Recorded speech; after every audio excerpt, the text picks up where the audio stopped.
ത്രിയേക ദൈവത്തിന് സ്തുതി. സന്നിഹിതരായിട്ടുള്ള എല്ലാ വാത്സല്യ സഹോദരി സഹോദരന്മാർക്കും എൻ്റെ സ്നേഹവന്ദനത്തെ അറിയിക്കുകയാണ്. വിശുദ്ധ ദിവസം വീണ്ടും നമുക്ക് ദൈവസന്നിധിയിൽ ഒത്തുകൂടുവാൻ സർവകൃപാലുവായ ദൈവം ഒരുക്കിയ അവസരത്തിനായി നന്ദി പറയുന്നു. കഴിഞ്ഞ ഒരാഴ്ച അവിടെ നിന്ന് നമ്മെ പരിപാലിച്ചു, വഴി നടത്തി. വീണ്ടും ദൈവവചന ധ്യാനത്തിനായിട്ട് നമ്മൾ ഒത്തുകൂടിയിരിക്കുകയാണ്.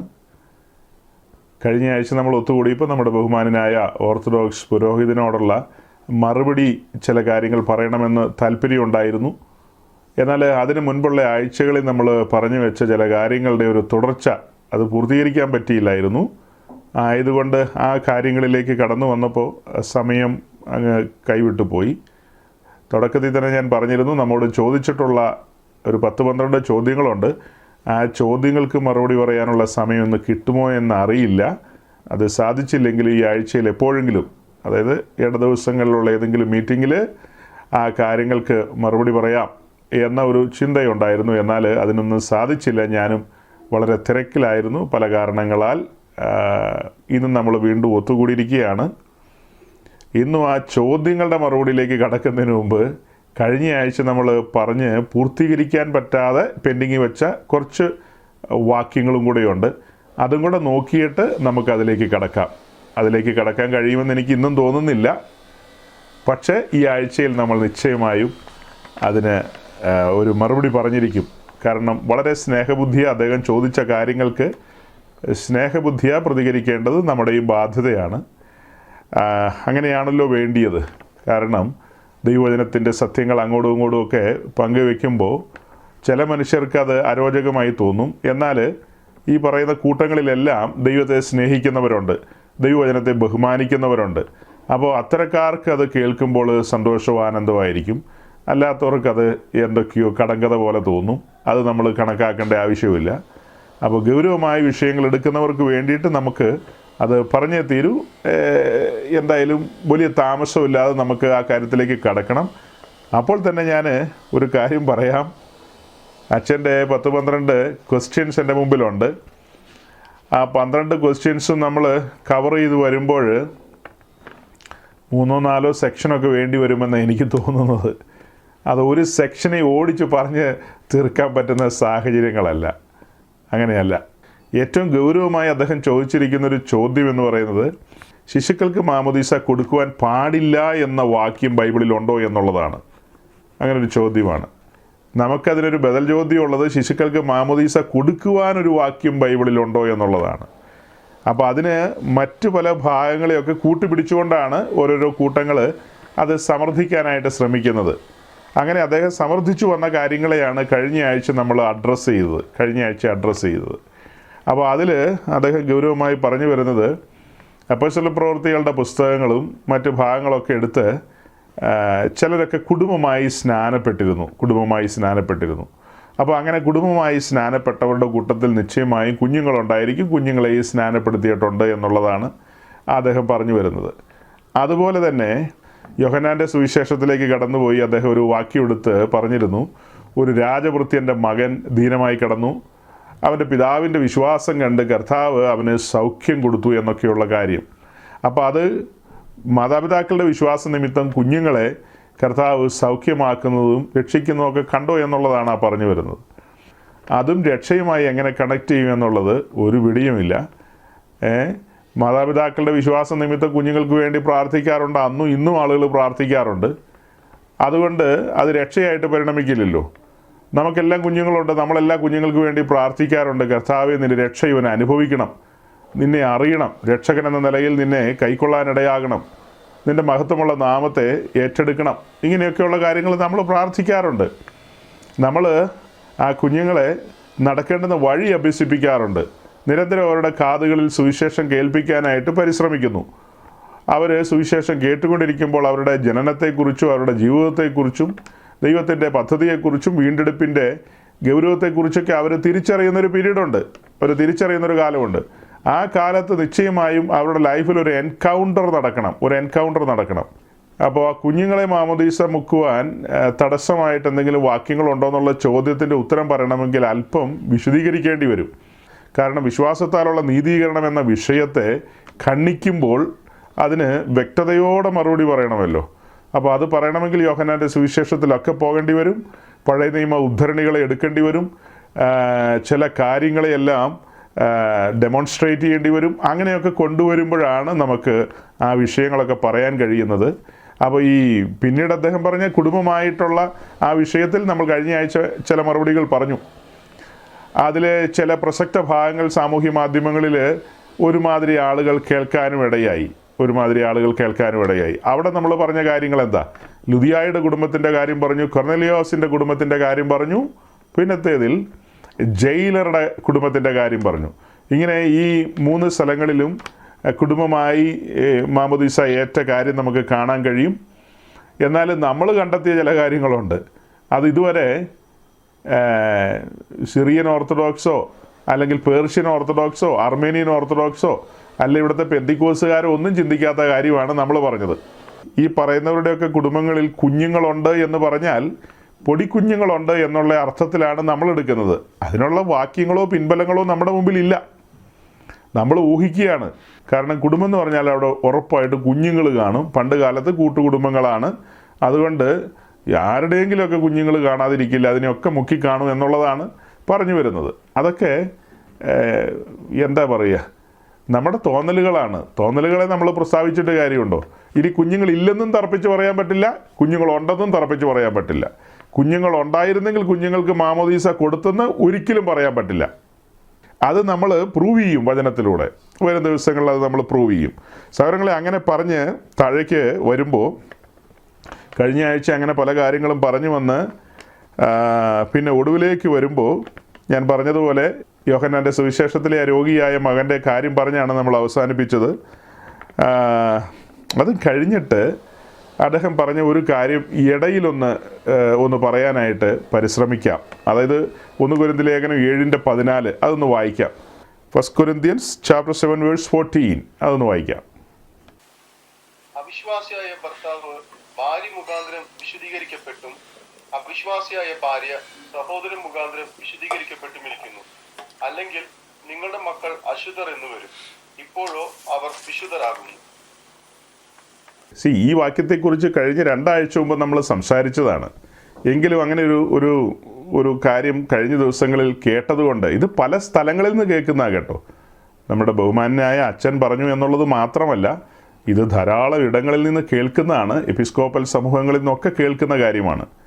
അപ്പോൾ അത് ഓടിച്ച് ഞാനങ്ങ് പറഞ്ഞിട്ട് താഴേക്കുള്ള മറ്റ് വിഷയങ്ങളിലേക്ക് കടക്കുകയാണ്. ഈ വാക്യത്തെ ഒന്ന് സ്പർശിക്കാൻ കഴിഞ്ഞില്ല, അതുകൊണ്ട് ജസ്റ്റ് ഒന്ന് പറയുന്നെന്ന് മാത്രമേ ഉള്ളൂ. ഇവിടെ ഈ പറയുന്ന രീതിയിൽ വിശ്വാസിയായ ആ വ്യക്തിയുടെ കുടുംബത്തിൽ ജനിക്കുന്ന കുഞ്ഞുങ്ങൾ അവർ വിശുദ്ധരായിരിക്കുമെന്നുള്ളതാണ് പറഞ്ഞത്. നമ്മളതിന് എക്സ്പ്ലനേഷൻ കൊടുത്തിട്ടുണ്ട് നേരത്തെ. വിശുദ്ധന്മാരുടെ വീട്ടിൽ ജനിച്ചു വളർന്നു വരുന്ന കുഞ്ഞുങ്ങൾ ക്രിസ്തീയ മൂല്യങ്ങളുണ്ടായിരിക്കും. അവർ വിശുദ്ധ വഴികളിലായിരിക്കും നടക്കുന്നത്. ഇപ്പോൾ ഈ കുഞ്ഞുങ്ങൾ വിശുദ്ധരാണ് എന്ന് നമ്മൾ ആ വാക്യപ്രകാരം പറയുമ്പോൾ അതൊരു വാസ്തവമായ കാര്യമാണ്. അതിൻ്റെ വഴികളാണ് നമ്മൾ പറഞ്ഞത്. വിശുദ്ധന്മാരുടെ വീട്ടിൽ ജനിച്ചു വളർന്ന കുഞ്ഞുങ്ങൾ അവർ അശുദ്ധമായ വഴികളിൽ നടക്കുന്നില്ല, അശുദ്ധമായ കാര്യങ്ങളല്ല ചെയ്യുന്നത്. പരിശുദ്ധനായ ദൈവത്തിൻ്റെ സാന്നിധ്യമുള്ള ഭവനത്തിൽ വളരുന്നു. മാതാപിതാക്കൾ അവരെ നടക്കേണ്ടത് വഴിയിൽ അഭ്യസിപ്പിക്കുന്നു. ഈ കാര്യങ്ങൾ മാത്രമേ നമുക്ക് അതിനോട് ചേർത്ത് പറയാൻ പറ്റൂ. അതിൻ്റെ തെളിവ് ഈ പറയപ്പെട്ട സഹോദരങ്ങൾ അവരുടെ കുഞ്ഞുങ്ങൾക്ക് മാമോദീസ കൊടുക്കുമ്പോൾ പറയുന്ന വാക്കുകളിൽ നിന്ന് തന്നെ പ്രകടമാണ്. മാമോദീസ കൊടുക്കുന്ന സമയത്ത് എന്താ പറയുന്നത്? തലത്തോട്ടപ്പൻ എന്ന് പറയുന്ന വ്യക്തി അവിടെ നിന്ന് പറയുന്നൊരു കാര്യമുണ്ട്. ഞാൻ സാത്താനെ ഉപേക്ഷിച്ച് മെഷിഹായെ സ്വീകരിക്കുന്നു എന്നുള്ളൊരു കാര്യമാണ് പറയുന്നത്. അതായത് ഈ കുഞ്ഞിൽ പാപമില്ലെങ്കിൽ ഈ കുഞ്ഞിന് മാമോദീസ കൊടുക്കേണ്ട കാര്യമില്ലല്ലോ. അവരുടെ ഭാഷയിൽ ഈ കുഞ്ഞിന് പാപമുണ്ടെന്നാണ് പറയുന്നത്. കുഞ്ഞ് വിശുദ്ധനാണെന്ന് 1 കൊരിന്ത്യർ 7:14 വെച്ച് ഉദ്ധരിക്കും. അതേസമയം തന്നെ ഈ കാര്യങ്ങൾ ചെയ്യുന്നതിന് മുമ്പ് വിശ്വാസ പ്രമാണവും ചൊല്ലും. അതിൻ്റെ ഒടുവിലത്തെ ശാൻസ പറഞ്ഞു വരുമ്പോൾ എങ്ങനെ പറയും? പാപമോചനത്തിനുള്ള മാമോദീസ ഒന്ന് മാത്രമേ നേറ്റു പറയും. പാപമോചനത്തിനുള്ള മാമോദീസയാണ് കൊടുക്കുന്നത്. അല്ലാതെ സഭയോട് ചേരുവാനുള്ള മാമോദീസയാണെങ്കിൽ അങ്ങനെ പറഞ്ഞാൽ പോരെ. ഞങ്ങളുടെ ഈ പ്രിയ കുഞ്ഞിനെ നിൻ്റെ സഭയോട് ചേർക്കുവാൻ ഞങ്ങൾ ഇവനെ മാമോദീസ മുക്കുന്നു എന്നാ പറയേണ്ടത്. അതിന് പകരം പറയുന്നത് എന്താ? പാപമോചനത്തിനുള്ള മാമോദീസ എന്ന് തന്നെയാണ് പറയുന്നത്. തർക്കമൊന്നുമില്ല അതിന്. അതൊക്കെ പറഞ്ഞിട്ട് തന്നെ ഈ കർമ്മങ്ങളിലേക്ക് കടക്കുന്നത്. അപ്പോൾ ഇവിടെ കോൺട്രഡിക്ഷൻ ഉണ്ടെന്നുള്ളതാണ് ഞാൻ പറയുന്നത്. കൊരിന്ത് ലേഖനത്തിലെ വാക്യപ്രകാരം കുഞ്ഞ് വിശുദ്ധനാണെങ്കിൽ വിശുദ്ധനായ കുഞ്ഞിനെ മാമോദീസ മുക്കുമ്പോൾ പാപമോചനത്തിനുള്ള മാമോദീസ എന്നുള്ള വാക്കുകൾ ഉദ്ധരിക്കാതിരിക്കുക. പിന്നെ സാത്താനെ ഉപേക്ഷിച്ച് മിശിഹായെ സ്വീകരിക്കുന്നു എന്നുള്ളതും അശേഷം പറയാതിരിക്കുക. അത് ബാലൻസ് ചെയ്ത് പോകില്ല ആ കാര്യങ്ങൾ. അത് സാമാന്യയുക്തിയുള്ളവർക്ക് മനസ്സിലാകും. പിന്നെ വെറും മതഭക്തിയിൽ അന്ധമായി അടിമയായി ജീവിക്കുന്നവർക്ക് ഈ പറയുന്നൊന്നും ചിലപ്പോൾ തിരിഞ്ഞെന്ന് വരില്ല. അല്ലാത്തവരെ സംബന്ധിച്ച് അവർ ചിന്തിക്കും, ഈ വാക്യങ്ങളുടെയും ഈ കാര്യങ്ങളുടെയൊക്കെ പൊരുൾ തിരിഞ്ഞു കിട്ടാൻ അവർ പ്രാർത്ഥിക്കും, അവർ അന്വേഷിക്കും. സത്യാന്വേഷണം ഉള്ളിലുള്ളവർക്ക്. അല്ലാത്തവരെ സംബന്ധിച്ച് നമ്മൾ ഈ പറയുന്നതൊക്കെ കടങ്കഥയായിട്ടേ തോന്നുകയുള്ളൂ. അപ്പോൾ ആ വാക്യത്തിൻ്റെ ഉത്തരം ഞാൻ അത്രേ പറയുന്നുള്ളൂ. അത് പല ആവർത്തി പറഞ്ഞു കഴിഞ്ഞു, ഇതിനു മുമ്പ് വിശദമായി പറഞ്ഞിട്ടുണ്ട്. ഇപ്പോൾ ഇത്രയും പറഞ്ഞ ആ ഭാഗം വിടുകയാണ്. അത് കഴിഞ്ഞിട്ട് കഴിഞ്ഞ ആഴ്ച പറയാൻ പറ്റാതെ പോയൊരു കാര്യമുണ്ട്. അതായത് വിശുദ്ധ മറിയ സെഖരിയാവിൻ്റെ വീട്ടിലേക്ക് വരുമ്പോൾ എലിസബത്തുമായി മുഖാമുഖം കാണുന്നതും, വിശുദ്ധ മറിയയുടെ വന്ദനം വന്നപ്പോൾ എലിസബത്തിൻ്റെ ഉള്ളിലിരുന്ന ആ കുഞ്ഞ് തുള്ളി എന്നാണ് നമ്മൾ വായിക്കുന്നത്, കുഞ്ഞ് തുള്ളി എന്ന്.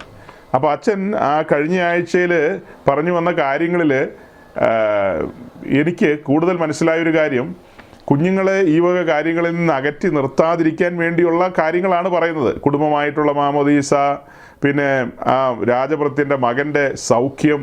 അപ്പോൾ കുഞ്ഞുങ്ങളെ ദൈവം കൺസിഡർ ചെയ്യുന്നു എന്നുള്ളതൊക്കെയാണ് പറഞ്ഞു വരുന്നത്. കുഞ്ഞുങ്ങളെ എല്ലാ കാലത്തും ദൈവം കൺസിഡർ ചെയ്യുന്നുണ്ട്. കുഞ്ഞുങ്ങൾ ദൈവത്തിൻ്റെ ദാനമല്ലേ. കുഞ്ഞുങ്ങളെ എങ്ങനെയാണ് നമുക്ക് തള്ളിക്കളയാനോ കൈവിട്ട് കളയാനോ പറ്റില്ല. പക്ഷേ ആത്മീയ കാര്യങ്ങൾ അതിൻ്റെ വ്യവസ്ഥയിലാണ് ചെയ്യേണ്ടതെന്ന് മാത്രമേ ഉള്ളൂ. അതാണ് ഡിസ്പ്യൂട്ടുള്ളൂ. അല്ലാതെ വേറെ എന്താ ഡിസ്പ്യൂട്ട്? കുഞ്ഞുങ്ങളെ യഹോവയുടെ ദാനമല്ലേ. അപ്പോൾ കുഞ്ഞുങ്ങളെക്കുറിച്ച് ദൈവത്തിന് പദ്ധതിയും പ്ലാനും ഉണ്ട്, കരുതലുകളുണ്ട്, അതെല്ലാം ഓക്കെയാണ്. അപ്പോൾ അങ്ങനെ ഈ കാര്യങ്ങൾ പറഞ്ഞു വന്നപ്പോഴാണ്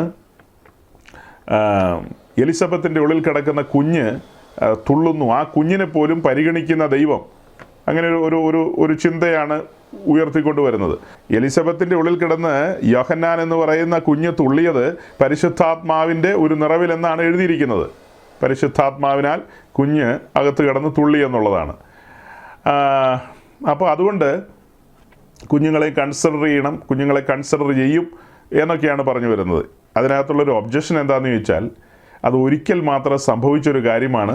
അതൊരു എക്സ്ട്രാ ഓർഡിനറി കേസാണ്. അതൊരു വിശേഷപ്പെട്ട കാര്യമാണ്. യോഹന്നാനെ പരിശുദ്ധാത്മാവിൽ നിയോഗിക്കുകയാണ്, ഗർഭത്തിൽ വെച്ച് നിയോഗിക്കുകയാണ്. അതാണ് അതിൻ്റെ ഉത്തരവുള്ളൂ. ഗർഭത്തിൽ വെച്ച് തന്നെ ദൈവം യോഹന്നാനെ കണ്ടു, തൻ്റെ ദൗത്യത്തിനായിട്ട് കണ്ടു. അതുകൊണ്ട് പരിശുദ്ധാത്മാവിൻ്റെ സ്പർശനം വന്നു, അത്രമാത്രം. അത് ഒരു ഉപദേശമായിട്ട് എടുക്കാനോ അത് പിന്നത്തേതിൽ അത് പിന്തുടരാനോ ഒന്നും നമുക്ക് വ്യവസ്ഥയില്ല. അതിനുള്ള വാക്യങ്ങളോ പിൻബലങ്ങളോ ഇല്ല. ഈ കാര്യത്തിന് ഊന്നൽ കൊടുത്തു കഴിഞ്ഞാൽ വലിയ ചോദ്യങ്ങൾ വരും. വലിയ ചോദ്യം എന്ന് പറഞ്ഞാൽ, എലിസബത്തിൻ്റെ ഉള്ളിൽ കിടന്ന ഈ യോഹന്നാൻ എന്ന് പറയുന്ന കുഞ്ഞിനെ അങ്ങനെ പരിശുദ്ധാത്മാവിൽ നിറയ്ക്കണമെങ്കിൽ അവിടെ മൂറോൻ പൂശണ്ടേ? ഗർഭപാത്രത്തിൽ പോയിട്ട് ആരാ മൂറോൻ പൂശുന്നത്? മൂറോൻ പൂശിയല്ലേ പരിശുദ്ധാത്മാവിനെ കൊടുക്കുന്നത്. അങ്ങനെയാണല്ലോ ഇപ്പോൾ പുതിയ നിയമ കാലഘട്ടത്തിൽ ഇവർ ആളുകൾക്ക് പരിശുദ്ധാത്മാവിനെ കൊടുക്കുന്ന പ്രക്രിയയ്ക്ക് വേണ്ടി ചെയ്യുന്ന അങ്ങനെയല്ലേ. നമ്മുടെ ബഹുമാനനായ പുരോഹിതനും അദ്ദേഹം ഉൾപ്പെട്ട് നിൽക്കുന്ന സമൂഹമൊക്കെ ചെയ്യുന്നത് അങ്ങനെയാണ്. മാമോദീസയോടുള്ള ബന്ധത്തിൽ തന്നെ അവർ മാമോദീസ തൊട്ടിയിൽ ഈ മൂറോൻ തളിക്കുന്നു, പിന്നീട് ആ കുഞ്ഞിൻ്റെ ദേഹത്ത് മൂറോൻ പൂശുന്നു. അങ്ങനെ മാമോദീസയിൽ ആ കുഞ്ഞ് സഭയുടെ ഭാഗമായി തീരുന്നു, കുഞ്ഞ് പരിശുദ്ധാത്മാവിൽ നിറയപ്പെടുന്നു. അങ്ങനെ സകല ദൈവിക നൽവരങ്ങളാലും കുഞ്ഞ് ഫിറ്റായി പുറത്തേക്ക് വരുന്നു.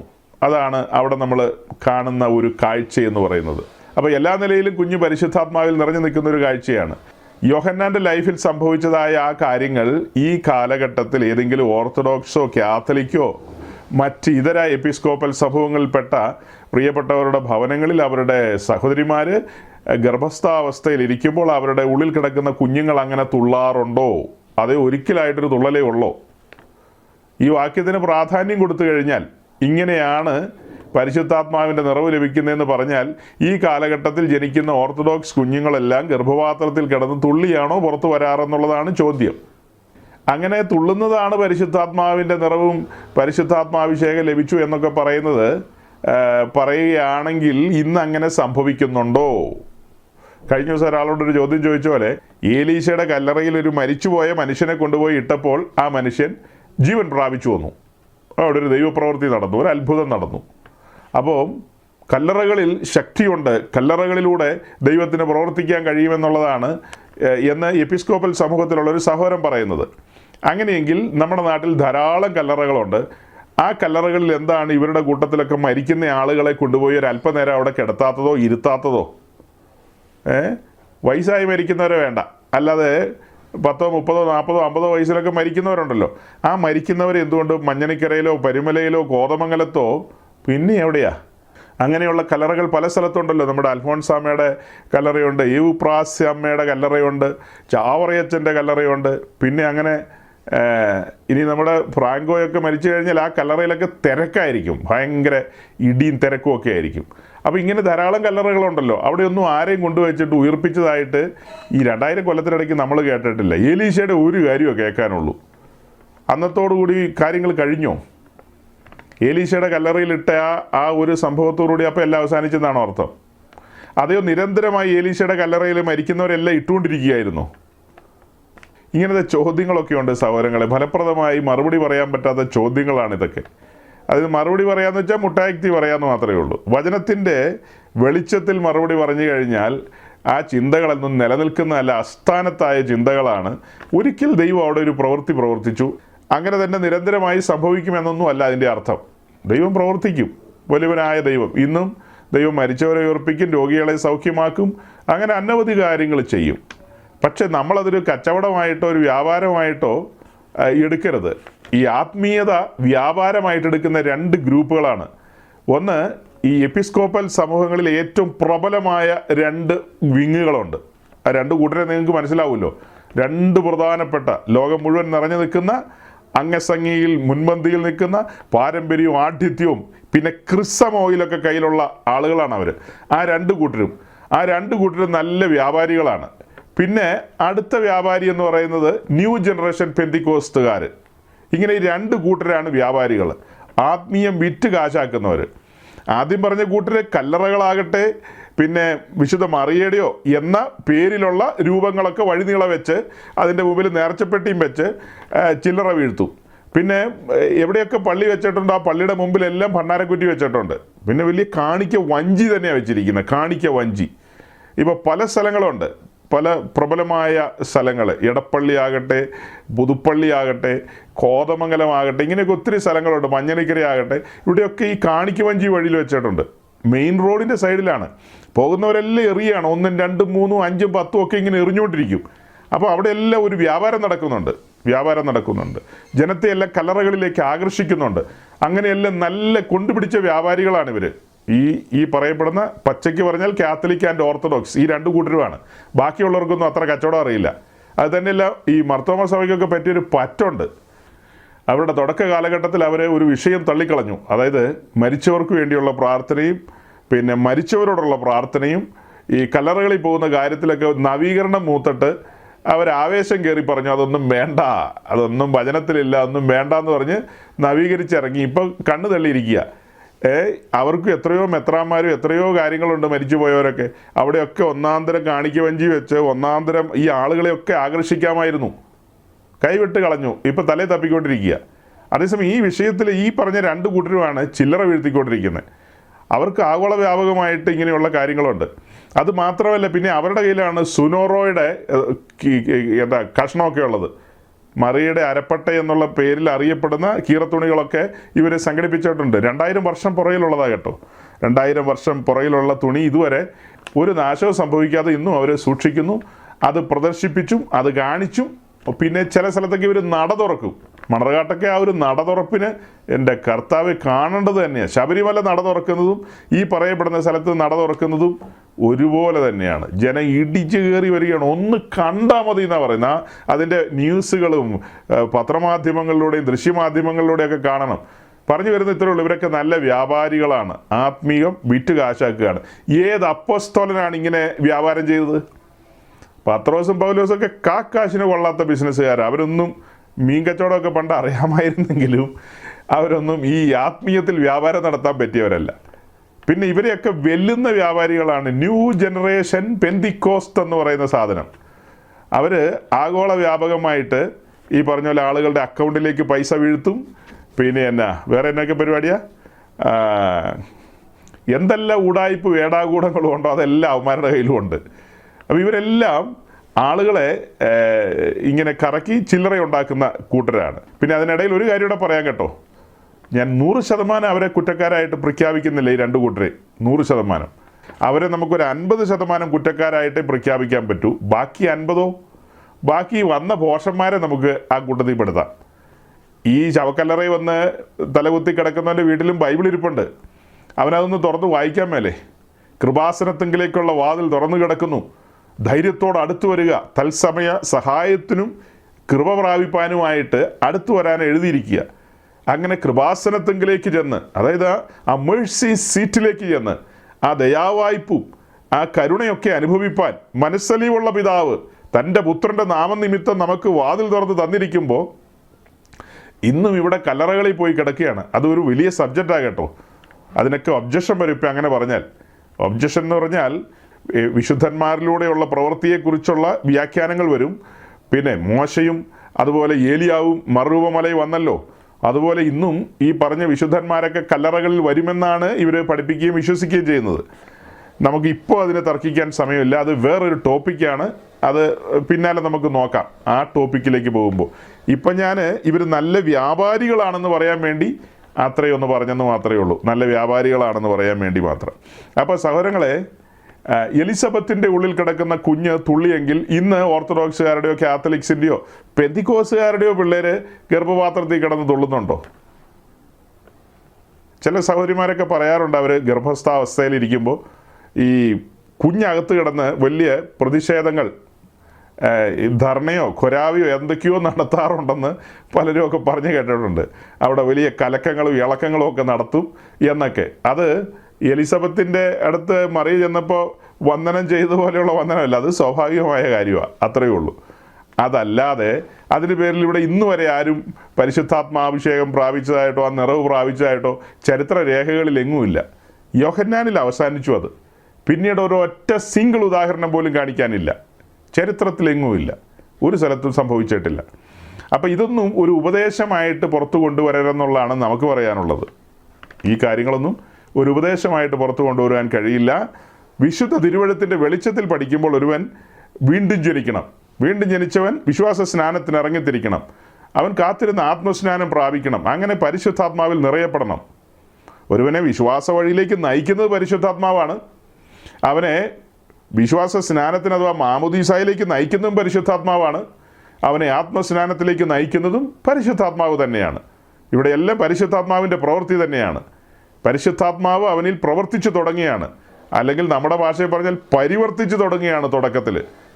അങ്ങനെ പാഴ്ശൂന്യമായി കിടക്കുന്ന ആ ജീവിതത്തിൽ പരിവർത്തിച്ചു തുടങ്ങി ആ ജീവിതത്തെ ക്രമീകരിച്ചു കൊണ്ടുവരികയാണ്, പണിയപ്പെടുകയാണ്, ഒരുക്കപ്പെടുകയാണ്. അങ്ങനെ ദൈവരാജ്യത്തിലേക്ക് പ്രവേശിക്കുകയാണ്. ആ വ്യക്തി പിന്നീട് സകല സത്യങ്ങളും ഗ്രഹിച്ചുകൊണ്ട് ആത്മീയ സത്യങ്ങൾക്കനുസരിച്ച് ചുവടുവെക്കുകയാണ്. അങ്ങനെ മുന്നോട്ട് പോവുകയാണ്. അതിനിടയിൽ അദ്ദേഹം ആത്മസ്നാനം പ്രാപിക്കുന്നു, പരിശുദ്ധാത്മാവിൽ നിറയപ്പെടുന്നു, നിറവിൽ നിന്ന് നിറവിലേക്ക് പോകുന്നു. അങ്ങനെ തൻ്റെ ക്രിസ്തീയ ജീവിതം ധന്യമാക്കുന്നു. ഇതൊക്കെയാണ് അതിൻ്റെ വ്യവസ്ഥ എന്ന് പറയുന്നത്.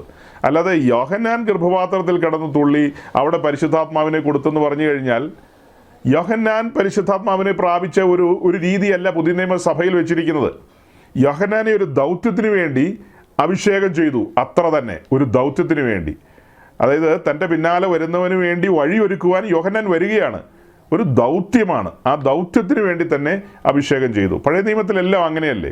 പഴയ നിയമത്തിലെ പരിശുദ്ധാത്മാവിൻ്റെ പ്രവർത്തനം എന്ന് പറഞ്ഞാൽ എന്താ? പരിശുദ്ധാത്മാവ് ഓരോരുത്തരെ കരങ്ങളിലെടുത്ത് ഉപയോഗിച്ചു. ആത്മാവിൻ്റെ നിറവെന്ന് നമ്മൾ പറയുന്നത് അങ്ങനെയാണ്. അവരെ കരങ്ങളിലെടുത്ത് ഉപയോഗിച്ചു. അതേസമയം പുതിയ നിയമത്തിൽ അങ്ങനെയല്ല. പുതിയ നിയമത്തിൽ പരിശുദ്ധാത്മാവ് നമ്മുടെ ഉള്ളിൽ വാസം ചെയ്യുകയാണ്. അങ്ങനെ ഒരു കാലം പഴയ നിയമത്തിലില്ല. യോഹന്നാൻ സ്നാപകൻ്റെ ഉള്ളിൽ വന്ന് പരിശുദ്ധാത്മാവ് വാസം ചെയ്തിട്ടൊന്നുമില്ല. അങ്ങനെ ഒരു പ്രക്രിയ അവിടെ സംഭവിച്ചിട്ടില്ല. അവിടെ പരിശുദ്ധാത്മാവ് തന്നെ ഉപയോഗിച്ചു, കരങ്ങളിലെടുത്തു, ദൗത്യ നിർവഹണത്തിനായിട്ട് തന്നെ ഉപയോഗിച്ചു, അത്രമാത്രം. അതേസമയം പുതിയ നിയമത്തിൽ അങ്ങനെയല്ല. പരിശുദ്ധാത്മാവ് ഒരുവൻ്റെ ഉള്ളിൽ വരികയാണ്, അവനെ നയിക്കുകയാണ്, നടത്തുകയാണ്. ഇടത്തോട്ടോ വലത്തോട്ടോ എങ്ങനെ പോകണമെന്നുള്ളത് അവന് പറഞ്ഞു കൊടുക്കുകയാണ്. അങ്ങനെയാണ് പരിശുദ്ധാത്മാവ് പുതിയ നിയമ കാലഘട്ടത്തിൽ ഭക്തന്മാരെ ഉപയോഗിക്കുന്നത്. അതുപോലെ ആത്മസ്നാനവും ആത്മനിറവെന്നൊക്കെ പറയുന്നത് നമ്മൾ ഈ ഭൂമിയിൽ സാക്ഷിയായിരിക്കുക എന്നുള്ളതിന് നമ്മെ സഹായിക്കുന്ന ഘടകങ്ങളാണ്. അതുപോലെ തന്നെ പ്രേക്ഷിത പ്രവർത്തനത്തോടുള്ള ബന്ധത്തിൽ ആത്മനിറവിൻ്റെ അനുഭവം അനിവാര്യമാണ്, നിർബന്ധമാണ്. ആ ആത്മനിറവിലല്ലാതെ ശുശ്രൂഷയ്ക്ക് പുറത്തിറങ്ങാൻ പാടില്ല. അതിൻ്റെ സൂചന അപ്പോസ്തല പ്രവൃത്തി 2-ാം അധ്യായത്തിലാണ്. പട്ടണത്തിൽ കാത്തിരിക്കൂ, തിടുക്കപ്പെട്ട് പോകണ്ട, ഉയരത്തിലെ ശക്തി ധരിക്കുക, എന്നിട്ട് പോകേണ്ടത് എങ്ങോട്ടാ? വാഴ്ചകളോടും അധികാരങ്ങളോടും ഈ അന്ധകാര ലോകത്തിൻ്റെ അധിപതികളോടും ഒക്കെയുള്ള യുദ്ധത്തിനാണ് പോകുന്നത്. ആത്മയുദ്ധങ്ങൾക്കാണ് ഇറങ്ങിത്തിരിക്കുന്നത്. ബലവാനെ പിടിച്ചു കെട്ടാനാണ് ഇറങ്ങിത്തിരിക്കേണ്ടത്. അപ്പോൾ അതുകൊണ്ട് ഉയരത്തിലെ ശക്തി ധരിക്കണം, കാത്തിരിക്കണം. അതിന് പകരം ലൂക്കോസിൻ്റെ സുവിശേഷത്തിലെ വാക്യം വായിച്ചിട്ട് എലിസബത്തിൻ്റെ ഉള്ളിൽ കിടന്ന് യോഹന്നാൻ തുള്ളി, അതുകൊണ്ട് തുള്ളുന്നവരൊക്കെ പരിശുദ്ധാത്മാവിൽ നിറഞ്ഞു എന്ന് പറഞ്ഞു കഴിഞ്ഞാൽ ഈ ലോകത്തിലുള്ള മിക്കവാറും പിള്ളേരൊന്ന് തുള്ളിയിട്ടാണ് പുറത്തേക്ക് വരുന്നത്. അവരൊക്കെ പരിശുദ്ധാത്മ നിറവ് പ്രാപിച്ചിട്ടാണ് വരുന്നതെന്ന് നമുക്ക് പറയാൻ പറ്റുമോ? ഒരിക്കലും പറ്റത്തില്ല സഹോദരങ്ങളെ. അതുകൊണ്ട് ഞാൻ ആ ഭാഗം അങ്ങനെ വിടുകയാണ്. അതുപോലെ തന്നെ യെശയ്യാവിൻ്റെ പുസ്തകം 49-ാം അധ്യായത്തിൻ്റെ 1-ാമത്തെ വാക്യം ഒന്ന് വായിച്ചു. യെശയ്യാവിൻ്റെ പുസ്തകം 49-ന്റെ 1-ാം വാക്യം. ദ്വീപുകളെ എന്റെ വാക്ക് കേൾപ്പിൻ, ദൂരത്തുള്ള വംശങ്ങളെ ശ്രദ്ധിപ്പിൻ. യഹോവ എന്നെ ഗർഭം മുതൽ വിളിച്ചു, എന്റെ അമ്മയുടെ ഉദരത്തിലിരിക്കയിൽ തന്നെ എന്റെ പേർ പ്രസ്താവിച്ചിരിക്കുന്നു. പ്രിയരെ, ഇവിടെ യെശയ്യാവിനോടുള്ള ബന്ധത്തിലാണ് ആ വാക്യം പറയുന്നത്.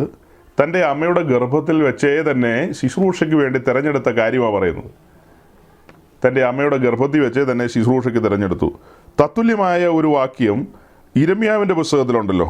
യിരെമ്യാവിൻ്റെ പുസ്തകം 1-ാം അധ്യായം 4-5 വാക്യം.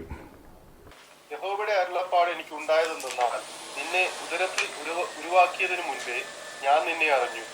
നീ ഗർഭപാത്രത്തിൽ പുറത്തു വന്നതിന് മുൻപേ ഞാൻ നിന്നെ വിശുദ്ധീകരിച്ച് ജാതികൾക്ക് പ്രവാചകനായി നിയമിച്ചിരിക്കുന്നു. അപ്പം ഇവിടെ യിരെമ്യാവിനോടുള്ള ബന്ധത്തിൽ പറയുകയാണ്, അമ്മയുടെ ഗർഭത്തിൽ ഇരിക്കുമ്പോൾ മുതലേ ഞാൻ നിന്നെ അഭിഷേകം ചെയ്തിരിക്കുകയാണ്, ഞാൻ നിന്നെ കണ്ടിരിക്കുകയാണ്. അതുപോലെ യെശയ്യാവിനോടുള്ള ബന്ധത്തിൽ പറയാണ്, നീ ഗർഭാവസ്ഥയിലായിരിക്കുമ്പോൾ തന്നെ ഞാൻ നിന്നെ നിയോഗിച്ചിരിക്കുന്നു. ഈ 2 പ്രവാചകന്മാരോട് അത് തന്നെ പറയുന്നത്. ഇനി ഗലാത്യ ലേഖനം 1-ാം അധ്യായത്തിലേക്ക് വരുമ്പോൾ അത് വായിക്കണമെന്നില്ല, നിങ്ങൾക്ക് അറിയാവുന്ന വാക്യമാണ്. പൗലോസ് ലീഗ പറയുന്നുണ്ട്, എൻ്റെ അമ്മയുടെ ഗർഭം മുതൽ എന്നെ വേർതിരിച്ച് വിളിച്ചവനായ ദൈവം എന്നുള്ളൊരു പദപ്രയോഗമുണ്ട്. താൻ തൻ്റെ അമ്മയുടെ ഗർഭത്തിൽ ഇരിക്കുമ്പോൾ മുതലേ തന്നെ വേർതിരിച്ച് വിളിച്ചിരിക്കുന്നു എന്നുള്ള ഒരർത്ഥമാണ് അവിടെ വരുന്നത്. അപ്പോൾ ഈ 2 പ്രവാചകന്മാരുടെ കാര്യത്തിലും അങ്ങനെ തന്നെയാണ്. ഇത് രക്ഷയായിട്ട് എങ്ങനെയാണ് സഹോദരങ്ങളെ കൂട്ടിമുട്ടിക്കുന്നത്? ഇത് രക്ഷയും സ്നാനമൊക്കെ ആയിട്ട് ഇതെങ്ങനെ പറയുമെന്ന് പറ. ഇത് കാലങ്ങൾക്ക് ശേഷം പ്രവാചകന്മാരോട് ദൈവം പറയുകയാണ്. അതായത് നിങ്ങളെ ഈ ശുശ്രൂഷയ്ക്ക് തിരഞ്ഞെടുത്തതും കൊണ്ടുവന്നതും ഒക്കെ ഏതൊരു പ്രായത്തിലാണല്ലോ, ഏതൊരു സമയത്താണ്. ആ സമയത്തിന് മുമ്പേ ഞാൻ നിങ്ങളെ കണ്ടിരുന്നു എന്നാണ് പറയുന്നത്. നിങ്ങളെക്കുറിച്ച് എനിക്കൊരു പദ്ധതി ഉണ്ടായിരുന്നു. ശുശ്രൂഷയോടുള്ള ബന്ധത്തിലാണത്, മിനിസ്ട്രിയോടുള്ള ബന്ധത്തിലാണ്. അതുകൊണ്ട് മിനിസ്ട്രിയോടുള്ള ബന്ധത്തിലാണ് ആ പറയുന്നത്. ആ കാര്യത്തിന് അവരെ കണ്ടിരുന്നു, മുന്നമേ കണ്ടിരുന്നു. നമ്മുടെ എല്ലാം കാര്യത്തിൽ അങ്ങനെ പറയാമല്ലോ, നമ്മളെ എല്ലാം ദൈവം മുന്നമേ കണ്ടിരുന്നില്ലേ? അല്ലാതെ ഇപ്പം പെട്ടെന്നൊരു ദിവസം എടുത്തൊരു തീരുമാനമാണോ ഇത്? ഈ ഭൂമിക്ക് അടിസ്ഥാനം ഇടുന്നതിന് മുമ്പ് ഞാനും നിങ്ങളും എത്രാമത്തെ വയസ്സിലാണ് യേശുവിനെ സ്വന്തം രക്ഷിതാവും കർത്താവുമായി സ്വീകരിക്കുന്നതെന്ന് അവിടത്തേക്ക് അറിയാം. നമ്മൾ യേശുവിനെ സ്വന്തം രക്ഷിതാവും കർത്താവുമായി സ്വീകരിക്കുന്ന ഏത് പ്രായത്തിലാണെന്ന് ഈ ഭൂമിക്ക് അടിസ്ഥാനം ഇടുന്നതിന് മുമ്പേ തമ്പുരാൻ അറിയാം. അവിടെ നിന്നെല്ലാം അറിയുന്നല്ലോ, ആദിയും അന്തവും അറിയുന്നു. കഴിഞ്ഞ ദിവസം ഒരു സഹോദരൻ നമ്മുടെ ഒരു മെസ്സേജിനടി വന്ന് കമൻറ്റ് ചെയ്ത പോലെ, നിങ്ങൾ ഈ പറയുന്ന പോലെയൊന്നുമല്ല. ദൈവം മുന്നമേ, അതായത് ലോകസ്ഥാപനത്തിന് മുമ്പേ ഒരു കൂട്ടം ആളുകളുടെ പേര് ജീവപുസ്തകത്തിൽ എഴുതിപ്പോയി. ആ എഴുതിയവരെ മാത്രമേ നിത്യതയിൽ കൊണ്ടുപോകൂ, അല്ലാത്ത ആരെയും കൊണ്ടുപോകില്ല. അപ്പോൾ ഞാൻ അങ്ങേരോട് ചോദിച്ചു, താങ്കൾ കാൽവിനിസ്റ്റ് ആണോ എന്ന് ചോദിച്ചു. അപ്പോൾ പുള്ളി പറഞ്ഞു, ഞാൻ കാൽവിനിസ്റ്റൊന്നുമല്ല, ഞാൻ ഒരു ഇഷ്ടമല്ല, പക്ഷേ അങ്ങനെയാണെന്ന്. അപ്പോൾ അതിന് പുള്ളി കുറേ വാക്യങ്ങൾ എടുത്തു തന്നു. ആ വാക്യങ്ങൾ, എന്നാൽ അതിൻ്റെ ഒരു ആന്തരിക അർത്ഥം പുള്ളിക്ക് മനസ്സിലായില്ല. അതിനൊരു ആന്തരിക അർത്ഥമുണ്ട്. അത് ഞാൻ ആ സാറ്റർഡേ മീറ്റിങ്ങിൽ പറഞ്ഞുകൊണ്ടിരിക്കുകയാണ്. അത് പൂർത്തീകരിച്ചില്ല. അടുത്ത ആഴ്ച ആ കാര്യം പൂർത്തീകരിക്കാൻ കഴിയുമെന്നാണ് കർത്താവിൽ ആശിക്കുന്നത്. അപ്പോൾ ഇതൊക്കെ പല കാര്യങ്ങളും ആളുകൾക്ക് മനസ്സിലാകാതെ വേദപുസ്തകത്തിൻ്റെ മൊത്തത്തിലുള്ള ഉള്ളടക്കം പിടികിട്ടുന്നില്ല. ദൈവത്തിൻ്റെ നീതിയെക്കുറിച്ചോ അവൻ്റെ സ്വഭാവത്തെക്കുറിച്ചോ അങ്ങനെയുള്ള പല കാര്യങ്ങളും മറന്നിട്ടാണ് ചില വാക്യങ്ങളുമായിട്ട് വരുന്നത്. ലോകത്തിലുള്ള ഒരു കൂട്ടം ആൾക്കാരെ മാത്രം രക്ഷിച്ചുകൊണ്ട് പോവുകയാണെങ്കിൽ അപ്പോൾ ബാക്കിയുള്ള ആൾക്കാർ ചോദിക്കില്ലേ, എന്നാൽ പിന്നെ ഞങ്ങളെ എന്തിനാ സൃഷ്ടിച്ചെന്ന്? അങ്ങനെയൊക്കെയുള്ള ചോദ്യം വരില്ലേ? അപ്പോൾ കുറച്ച് പേരെ മാത്രമേ ദൈവം വിളിക്കുന്നുള്ളൂ എന്ന് പറഞ്ഞാൽ ബാക്കിയുള്ളവരെ എന്താ വിളിക്കാത്തതെന്നൊരു ചോദ്യം ചോദിക്കില്ലേ? നമ്മളാരും ചോദിച്ചില്ലെങ്കിൽ സാത്താൻ ചോദിക്കും ദൈവത്തോട്. അതെന്താ ദൈവമേ അങ്ങനെ ചെയ്യുന്നതെന്ന് ചോദിക്കില്ലേ? അതിനൊരു അവസരം നമ്മുടെ ദൈവം കൊടുക്കുമോ? ദാനിയേൽ പ്രവചനത്തിൽ പറയുന്ന പോലെ നമ്മുടെ ദൈവമായ യഹോവ താൻ ചെയ്യുന്ന സകല പ്രവൃത്തിയിലും നീതിമാനാകുന്നു എന്നാണ് എഴുതിയിരിക്കുന്നത്. ആക്ഷേപം പറയാനൊരു അവസരം കൊടുക്കില്ല ഒരു കാര്യത്തിലും സകല കാര്യത്തിലും നീതിയോടെ പ്രവർത്തിക്കുകയുള്ളൂ. അപ്പോൾ അതാണ് അതിൻ്റെ ഒരു ഉത്തരം. അപ്പം എന്താ ഈ ഗർഭത്തിൽ വെച്ച് വിളിച്ചു എന്നൊക്കെ പറയുന്നതിൻ്റെ ഉത്തരം ഇത്രയേ ഉള്ളൂ. അവരെ ശുശ്രൂഷയ്ക്ക് വേണ്ടി ദൈവം കണ്ട കാര്യമാണ് പറയുന്നത്. ശുശ്രൂഷയ്ക്ക് വേണ്ടി അന്നേ കണ്ടിരുന്നു. പഴയ നിയമ ഭക്തന്മാരോടുള്ള ബന്ധത്തിൽ അതാണ് പറയുന്നത്. അതിന് പകരം അവരെ ഗർഭത്തിൽ ഇരിക്കുമ്പോൾ തന്നെ രക്ഷിച്ച് കഴിഞ്ഞിരിക്കുന്നു എന്നൊന്നും അല്ല പറയുന്നത്. അത് വെച്ചിട്ടല്ല പുതിയ നിയമം പഠിപ്പിക്കുന്നത്. ഒരു 2 പ്രധാനപ്പെട്ട വാക്യങ്ങൾ എൻ്റെ മുമ്പിലുണ്ട്. അത് വായിക്കാൻ സമയമില്ല, നിങ്ങൾ നോട്ട് ചെയ്താൽ മതി, നിങ്ങൾ ശ്രദ്ധിച്ചാൽ മതി. എസെക്കിയേൽ 18-ാം അധ്യായത്തിൻ്റെ ആദ്യത്തെ 1 മുതൽ 3 വരെയുള്ള വാക്യങ്ങളിൽ അപ്പൻ പച്ചമാങ്ങ തിന്നാൽ മക്കളുടെ പല്ല് പുളിക്കുമെന്നൊരു ചോദ്യമുണ്ട്, അതിൻ്റെ വിശദീകരണമുണ്ട്. അതുപോലെ യിരെമ്യാവ് 31-ന്റെ 29-30 അതൊന്ന് വായിച്ചേക്കാം. യിരെമ്യാവ് 31, ജെറമയ ചാപ്റ്റർ 31 വേഴ്സ് 29 and 30. അപ്പന്മാർ പച്ചമുന്തിരിങ്ങ തിന്ന് മക്കളുടെ പല്ല് പുളിച്ചു എന്ന് അവർ അന്നാളിൽ ഇനി പറയുകയില്ല. ഓരോരുത്തൻ താന്താന്റെ അകൃത്യ നിമിത്തമത്രേ മരിക്കുന്നത്. പച്ചമുന്തിരിങ്ങ തിന്നതിന്റെ പല്ലേ പുളിക്കുകയുള്ളൂ. സഹോദരങ്ങളെ, ഇവിടെ ശിക്ഷയോടുള്ള ബന്ധത്തിലാണ് പറയുന്നത്. ഓരോരുത്തൻ താന്താൻ്റെ അകൃത്യ നിമിത്തം അത്രേ ശിക്ഷിക്കപ്പെടുന്നത്, മരിക്കുന്നത്. അതുപോലെ തന്നെ അപ്പം പച്ചമാങ്ങ തിന്ന മക്കളുടെ പല്ല് പുളിക്കുമോ എന്നൊരു ചോദ്യവും കൂടെ ഉണ്ട്. അതിനകത്ത് ഒരു ചോദ്യം കൂടെ വരുന്നുണ്ട്. സ്വാഭാവികമായിട്ടും നമ്മൾ ചിന്തിച്ചു നോക്കി, അപ്പം പച്ചമാങ്ങ തിന്ന മക്കളുടെ പല്ല് പുളിക്കുമോ, അല്ലെങ്കിൽ മക്കൾ തിന്ന അപ്പൻ്റെ പല്ല് പുളിക്കുമോ? അത് ആര് തിന്നുന്നോ അവരുടെ അല്ലേ പല്ല് പുളിക്കുന്നത്? ശിക്ഷ ഇങ്ങനെയാണെങ്കിൽ രക്ഷയും അങ്ങനെ തന്നെയല്ലേ? അല്ലേ? ശിക്ഷ ഇങ്ങനെയല്ലേ പറഞ്ഞിരിക്കുന്നത്? ഓരോരുത്തൻ താന്താൻ്റെ അകൃത്യ നിമിത്തം അത്രയും മരിക്കുന്നതെന്നാണ് വായിക്കുന്നത്. അതുപോലെ തന്നെയാണ് പുതിയ നിയമത്തിലേക്ക് വരുമ്പോൾ രക്ഷയെക്കുറിച്ചുള്ള വിശദമായ പഠനത്തിലേക്ക് വരുമ്പോൾ നമ്മൾ എങ്ങനെ മനസ്സിലാക്കുന്നത്? രക്ഷ വ്യക്തിപരമാണ്. ഒരാളുടെ ആത്മരക്ഷയ്ക്ക് വേണ്ടി വേറൊരാൾക്ക് ചെയ്യാവുന്നത് പ്രാർത്ഥിക്കാൻ കഴിയും, ഉപദേശിക്കാൻ കഴിയും, ഗുണദോഷിക്കാൻ കഴിയും, അങ്ങനെ പല പല കാര്യങ്ങളുണ്ട്. അതല്ലാതെ നമുക്കതിന് പകരക്കാരനാകാനൊന്നും പറ്റത്തില്ല. അതിന് പകരക്കാരനാകാൻ കഴിയില്ല. ഇന്നയാൾക്ക് വേണ്ടി ഞാൻ ആ രക്ഷ അങ്ങ് ഏറ്റു പറഞ്ഞിരിക്കുന്നു, കർത്താവെ അവരെ അങ്ങ് രക്ഷിച്ചാരെ. ഇപ്പോൾ നമ്മുടെ ഇടയിലൊക്കെ പലരും ഏകരായി വിശ്വാസത്തിൽ നിൽക്കുന്നുണ്ടല്ലോ.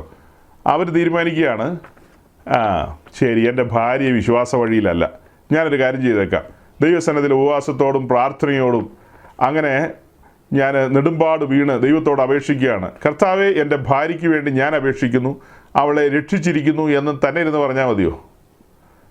അന്നേരം അവളുടെ പല്ല് പുളിക്കുമോ? അപ്പോൾ ഭാര്യ തന്നെ ദൈവസന്നിധിയിൽ സറണ്ടർ ചെയ്യണം. അതിനെ സാധൂകരിക്കാനൊരു വാക്യവും കൊണ്ടുവന്നു.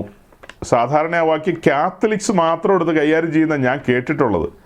അപ്പോൾ ഈ ബഹുമാനപ്പെട്ട അച്ഛൻ ആ വാക്യം പറയുമ്പോൾ അത് ഈ സമൂഹമൊക്കെ അത് പറയുന്നുണ്ടല്ലോ എന്ന് മനസ്സിലായി. ഏതാ വാക്യം? 1 കൊരിന്ത്യർ ലേഖനം 15-ാം അധ്യായത്തിലെ വാക്യമാണ്. 1 Corinthians chapter 15. അത് തുറന്നേ. ഈ 15-ാം അധ്യായത്തിൻ്റെ ഒരു പ്രത്യേകത എന്തെന്നറിയാവോ? അത് പുനരുത്ഥാനവുമായി ബന്ധപ്പെട്ട് അനേക കാര്യങ്ങൾ പറയുന്ന ഒരു അധ്യായമാണ് ഈ 15-ാം അധ്യായം. 1 കൊരിന്ത്യർ 15-ാം അധ്യായം, പുനരുത്ഥാനവുമായി ബന്ധപ്പെട്ട കാര്യം. അച്ഛൻ അതിൽ പറഞ്ഞു വന്നത് അതിൻ്റെ 29-ാമത്തെ വാക്യമാണ്. 29-ാമത്തെ വാക്യം. 29-ാമത്തെ വാക്യത്തിൽ എഴുതിയിരിക്കുന്നത് ഇങ്ങനെയാണ്: അല്ല, മരിച്ചവർക്ക് വേണ്ടി സ്നാനമേൽക്കുന്നവർ എന്തു ചെയ്യും? മരിച്ചവർ കേവലം ഉയർക്കുന്നില്ല എങ്കിൽ അവർക്ക് വേണ്ടി സ്നാനമേൽക്കുന്നത് എന്തിന്? ക്വസ്റ്റ്യൻ മാർക്കാണ്. അവിടെ തീരുന്നില്ല, അത് കഴിഞ്ഞ് താഴേക്കുണ്ട്. ഞങ്ങൾ നാഴിക തോറും പ്രാണഭയത്തിലാകുന്നത് എന്തിന്? 29 കഴിഞ്ഞ് 30 അങ്ങനെയാണ് വായിക്കുന്നത്. ഞങ്ങൾ എന്തിനാ നാഴിക തോറും പ്രാണഭയത്തിലാകുന്നതെന്ന്. അപ്പോൾ ഈ കാര്യത്തിൻ്റെ വിശദീകരണമുണ്ട്. ഈ 29-ാം വാക്യം മാത്രം വായിച്ചാൽ പോരാ സഹോദരങ്ങളെ. ആ കാര്യത്തിലേക്കൊരു വെളിച്ചം വീശണമെങ്കിൽ അതിൻ്റെ 11 മുതൽ താഴേക്കുള്ള വാക്യങ്ങൾ വായിച്ചു വരുമ്പോൾ ആദ്യത്തെ പാരഗ്രാഫിൽ ചില ഗൗരവമായ കാര്യങ്ങളുണ്ട്. അവിടെ പറയുന്നത്, ഞാനാകട്ടെ അവരാകട്ടെ ഇവണ്ണം ഞങ്ങൾ പ്രസംഗിക്കുന്നു, ഇവണ്ണം നിങ്ങൾ വിശ്വസിച്ചുമിരിക്കുന്നു, ക്രിസ്തു മരിച്ചിട്ട് ഉയർത്തെഴുന്നേറ്റു എന്ന് പ്രസംഗിച്ചു വരുന്ന അവസ്ഥയ്ക്ക് മരിച്ചവരുടെ പുനരുത്ഥാനം ഇല്ല എന്ന് നിങ്ങളിൽ ചിലർ പറയുന്നത് എങ്ങനെ? നിങ്ങളിൽ ചിലർ എന്താ പറയുന്നത്? മരിച്ചവരുടെ പുനരുത്ഥാനം ഇല്ലെന്ന്. ഇപ്പം ഈ പറയുന്ന സമയത്ത് അങ്ങനെ പറയാനുള്ള കാരണം എന്നാ? ചില നുഴഞ്ഞുകയറ്റക്കാർ കുരുന്തിൽ വന്നു, ജ്ഞാനവാദക്കാരും അങ്ങനെ പലതരം വാദക്കാരുണ്ടായി ആ സമയത്ത്. ഉപദേശ പെശകുകാർ, അത്തരക്കാർ കടന്നു വന്ന് ജനത്തിൻ്റെ ഹൃദയത്തെ വശീകരിച്ചിട്ട് ഇപ്പം നമ്മുടെ നാട്ടിൽ യുക്തിവാദികളുണ്ട്. ആ യുക്തിവാദികളൊക്കെ പറയുക മരണാനന്തര ജീവിതമോ, എന്നിട്ടൊരു ചിരി ചിരിക്കുക അവർ, ഒരാക്കിയ ചിരി. അതായത് ഇവിടെ ജീവിക്കുക, അടിച്ചു പൊളിച്ച് ജീവിക്കുക, സമാധാനത്തോടെ സന്തോഷത്തോടെ ജീവിക്കുക, അവിടെ കൊണ്ട് അവസാനിക്കും, പിന്നെ ഒന്നുമില്ലെന്ന് അവർ പറയും. അതുപോലെ പറയുന്ന കൂട്ടര് അക്കാലത്തും ഉണ്ടായിരുന്നു. ഓരോരോ കാലത്തും ഓരോരോ പേരുകളാണല്ലോ. ആ കാലത്തും അത്തരക്കാരുണ്ടായിരുന്നു. അവർ ജനത്തെ സ്വാധീനിച്ചു. അപ്പോൾ ആ സ്വാധീനം പലരിലേക്കും വന്നു. ആ സ്വാധീനം വന്നതുകൊണ്ടാണ് അതിന് മറുപടി പറയുന്നത്. പുനരുത്ഥാനത്തെക്കുറിച്ച് പറയുന്ന ഒരു മറുപടിയാണ് 15-ാം അധ്യായം. അങ്ങനെ മറുപടി പറഞ്ഞു വന്നപ്പോഴാണ് പൗലോസ് പറയുന്നത്, നിങ്ങളിൽ ചിലർ പറയുക. ഈ നിങ്ങളിൽ ചിലരെന്ന് പറയുന്നത് ആരാ? ഒരു സമയത്ത് പൗലോസ് അവിടെ വന്ന് സുവിശേഷം അറിയിച്ചതാണ്. ഏകദേശം 1 ആണ്ടും 6 മാസവും അവിടെ നിന്ന് സുവിശേഷം അറിയിച്ചു. അങ്ങനെ സുവിശേഷം കേട്ട് വിശ്വാസത്തിൽ വന്ന് സ്നാനപ്പെട്ട് ദൈവസഭയുടെ ഭാഗമായി മുൻപോട്ട് പോകുന്നവരാണ് ഇത്തരം മണ്ടത്തരം അവരുടെ തലയിൽ വെച്ചുകൊണ്ടിരിക്കുകയാണ്. അപ്പോൾ അതിനെ ഖണ്ഡിക്കുകയാണ്, അതിനെ പൗലോസ് ശാസിക്കുകയാണെന്ന് എങ്ങനെ വേണമെങ്കിലും കൂട്ടിക്കോ. അതിൻ്റെ വിശദീകരണത്തിലേക്ക് വരികയാണ്. അപ്പോൾ അങ്ങനെ അത് പറഞ്ഞു വന്നിട്ട്, ക്രിസ്തു ഉയർത്തിട്ടില്ലെങ്കിൽ ഞങ്ങളുടെ പ്രസംഗം വ്യർത്ഥമെന്നാണ് പറയുന്നത്. ക്രിസ്തു ഉയർത്തിട്ടില്ലെങ്കിൽ വ്യർത്ഥമാണ്. അങ്ങനെ അനവധി കാര്യങ്ങൾ പറയുകയാണ്. അത് കഴിഞ്ഞിട്ട് 20 മുതലുള്ള വാക്യങ്ങൾ എന്ന് പറയുന്നത് വളരെ സീരിയസ് ആയിട്ട് നമ്മൾ പഠനത്തിന് എപ്പോഴും എടുക്കുന്ന വാക്യങ്ങളാണ്. 20 മുതൽ 28 വരെയുള്ള കാര്യങ്ങൾ നമ്മൾ സാധാരണ ഗൗരവമായിട്ട് എടുത്ത് പഠിക്കുന്ന വാക്യങ്ങളാണ്. അതായത് ആദ്യഫലം അഥവാ ഫസ്റ്റ് ഫ്രൂട്ട് നമ്മുടെ കർത്താവ് യേശുക്രിസ്തുവാണ്. പുനരുദ്ധാനം ചെയ്ത ആദ്യത്തെ വ്യക്തി എന്നുള്ള നിലയിൽ നമ്മൾ കർത്താവ് യേശുക്രിസ്തുവിനെയാണ് കാണുന്നത്. പിന്നെ ക്രിസ്തുവിനുള്ളവർ പുനരുദ്ധാനം ചെയ്യും. അതിൻ്റെ ഓർഡറിൽ ക്രമത്തിലൊക്കെ പറയേണ്ട കാര്യങ്ങളാണ്. അതൊക്കെ അതിൻ്റെ ക്രമത്തിൽ പറയേണ്ട കാര്യങ്ങളാണ്. ഇതെല്ലാം പറഞ്ഞു കഴിഞ്ഞിട്ടാണ് അതൊക്കെ 29-ാം വാക്യത്തിലേക്ക് വരുമ്പോൾ, മലയാളം ബൈബിളിൽ ഒരു പാരഗ്രാഫ് ആരംഭിക്കുകയാണ്. 29-ാം വാക്യത്തിലേക്ക് വരുമ്പോൾ പറയുന്നത്, അല്ല മരിച്ചവർക്ക് വേണ്ടി സ്നാനമേൽക്കുന്നവർ എന്തു ചെയ്യും? മരിച്ചവർ കേവലം ഉയർക്കുന്നില്ലെങ്കിൽ അവർക്ക് വേണ്ടി സ്നാനമേൽക്കുന്നത് എന്തിന്? ബഹുമാനപ്പെട്ട പുരോഹിതൻ ഈ വാക്യം കോട്ട് ചെയ്തിരിക്കുകയാണ്. ഞാനിത് സാധാരണ കേട്ടിട്ടുള്ളത് കാത്തലിക് അപ്പോളജറ്റുകളുടെ നാവിൽ നിന്നാണ്. കത്തോലിക്കരുടെ ഇടയിൽ ഒത്തിരി അപ്പോളജറ്റുകളുണ്ട്. ആ ജറ്റുകൾ ഈ വാക്യം എപ്പോഴും എടുത്ത് പറയും. ഈ മരിച്ചവർക്ക് വേണ്ടിയുള്ള പ്രാർത്ഥനകൾ, മരണാനന്തര പ്രാർത്ഥനകൾ, അതായത് ഒപ്പീസ് ആൻഡ് അനിത, ഈ വക കാര്യങ്ങളെയൊക്കെ സാധൂകരിക്കാൻ വേണ്ടി ഈ വാക്യം എടുത്ത് കോട്ട് ചെയ്യും. കാത്തലിക്സ് ആണ് സാധാരണ അത് കോട്ട് ചെയ്യുന്നത് ഞാൻ കേട്ടിട്ടുള്ളത്. മറു സൈഡിലൊന്നും ഞാൻ അങ്ങനെ അധികം ശ്രദ്ധിച്ചിട്ടില്ല. എന്നാൽ നമ്മുടെ ബഹുമാനായ അച്ഛനിൽ നിന്ന് ആ വാക്യം കേൾക്കാനിടയായി. ഇത് ക്രൈസ്തവ സഭയുടെ ഒരു സമ്പ്രദായമാണെന്നാണ് ഈ വാക്യത്തിലൂടെ സ്ഥാപിക്കാൻ ശ്രമിക്കുന്നത്. ഇത് ജാതികളുടെ ഇടയിലുള്ളൊരു സമ്പ്രദായമാണ് മരിച്ചവർക്ക് വേണ്ടി സ്നാനമേൽക്കുക എന്ന് പറയുന്നത്. അങ്ങനെ ഒരു രീതിയുണ്ട്. അപ്പോൾ അവിടെ പൗലോസ് പറയാനായിട്ട് ആഗ്രഹിച്ച കാര്യം എന്താ? ഇത്രയും കാര്യങ്ങളൊക്കെ കേട്ട് ഗ്രഹിച്ച് പഠിച്ചു വന്നവരാ നിങ്ങളൊക്കെ. എന്നിട്ടാണ് എവിടെന്നോ എന്തോ കേട്ടതിൻ്റെ പേരിൽ നിങ്ങളിപ്പോൾ തലതിരിഞ്ഞ് ചിന്തിക്കുന്നത്. അതേസമയം ജാതികളുടെ ഇടയിലേക്ക് നോക്കണം. ജാതികളുടെ ഇടയിൽ മരിച്ചവർക്ക് വേണ്ടി സ്നാനമേൽക്കുന്നൊരു ഇടപാടുണ്ട്. അപ്പൻ മരിച്ചുപോയി, കാലങ്ങൾക്ക് ശേഷം അപ്പന് വേണ്ടി മക്കൾ പുണ്യ സ്നാനങ്ങളിൽ ഏർപ്പെടും. അത് അന്ന് മാത്രമേ ഉള്ളൂ, ഇന്നില്ലേ? ഇന്ന് നിങ്ങൾ ശിവരാത്രിയുടെ സമയത്ത് ഞങ്ങളുടെ നാട്ടിൽ വാ, ആലുവയിലേക്ക് വാ. അവിടെ പെരിയാറിൻ്റെ തീരത്ത് ആളുകളെല്ലാം വെള്ളത്തിൽ വന്ന് ആണും പെണ്ണും ഒക്കെ ചാടും.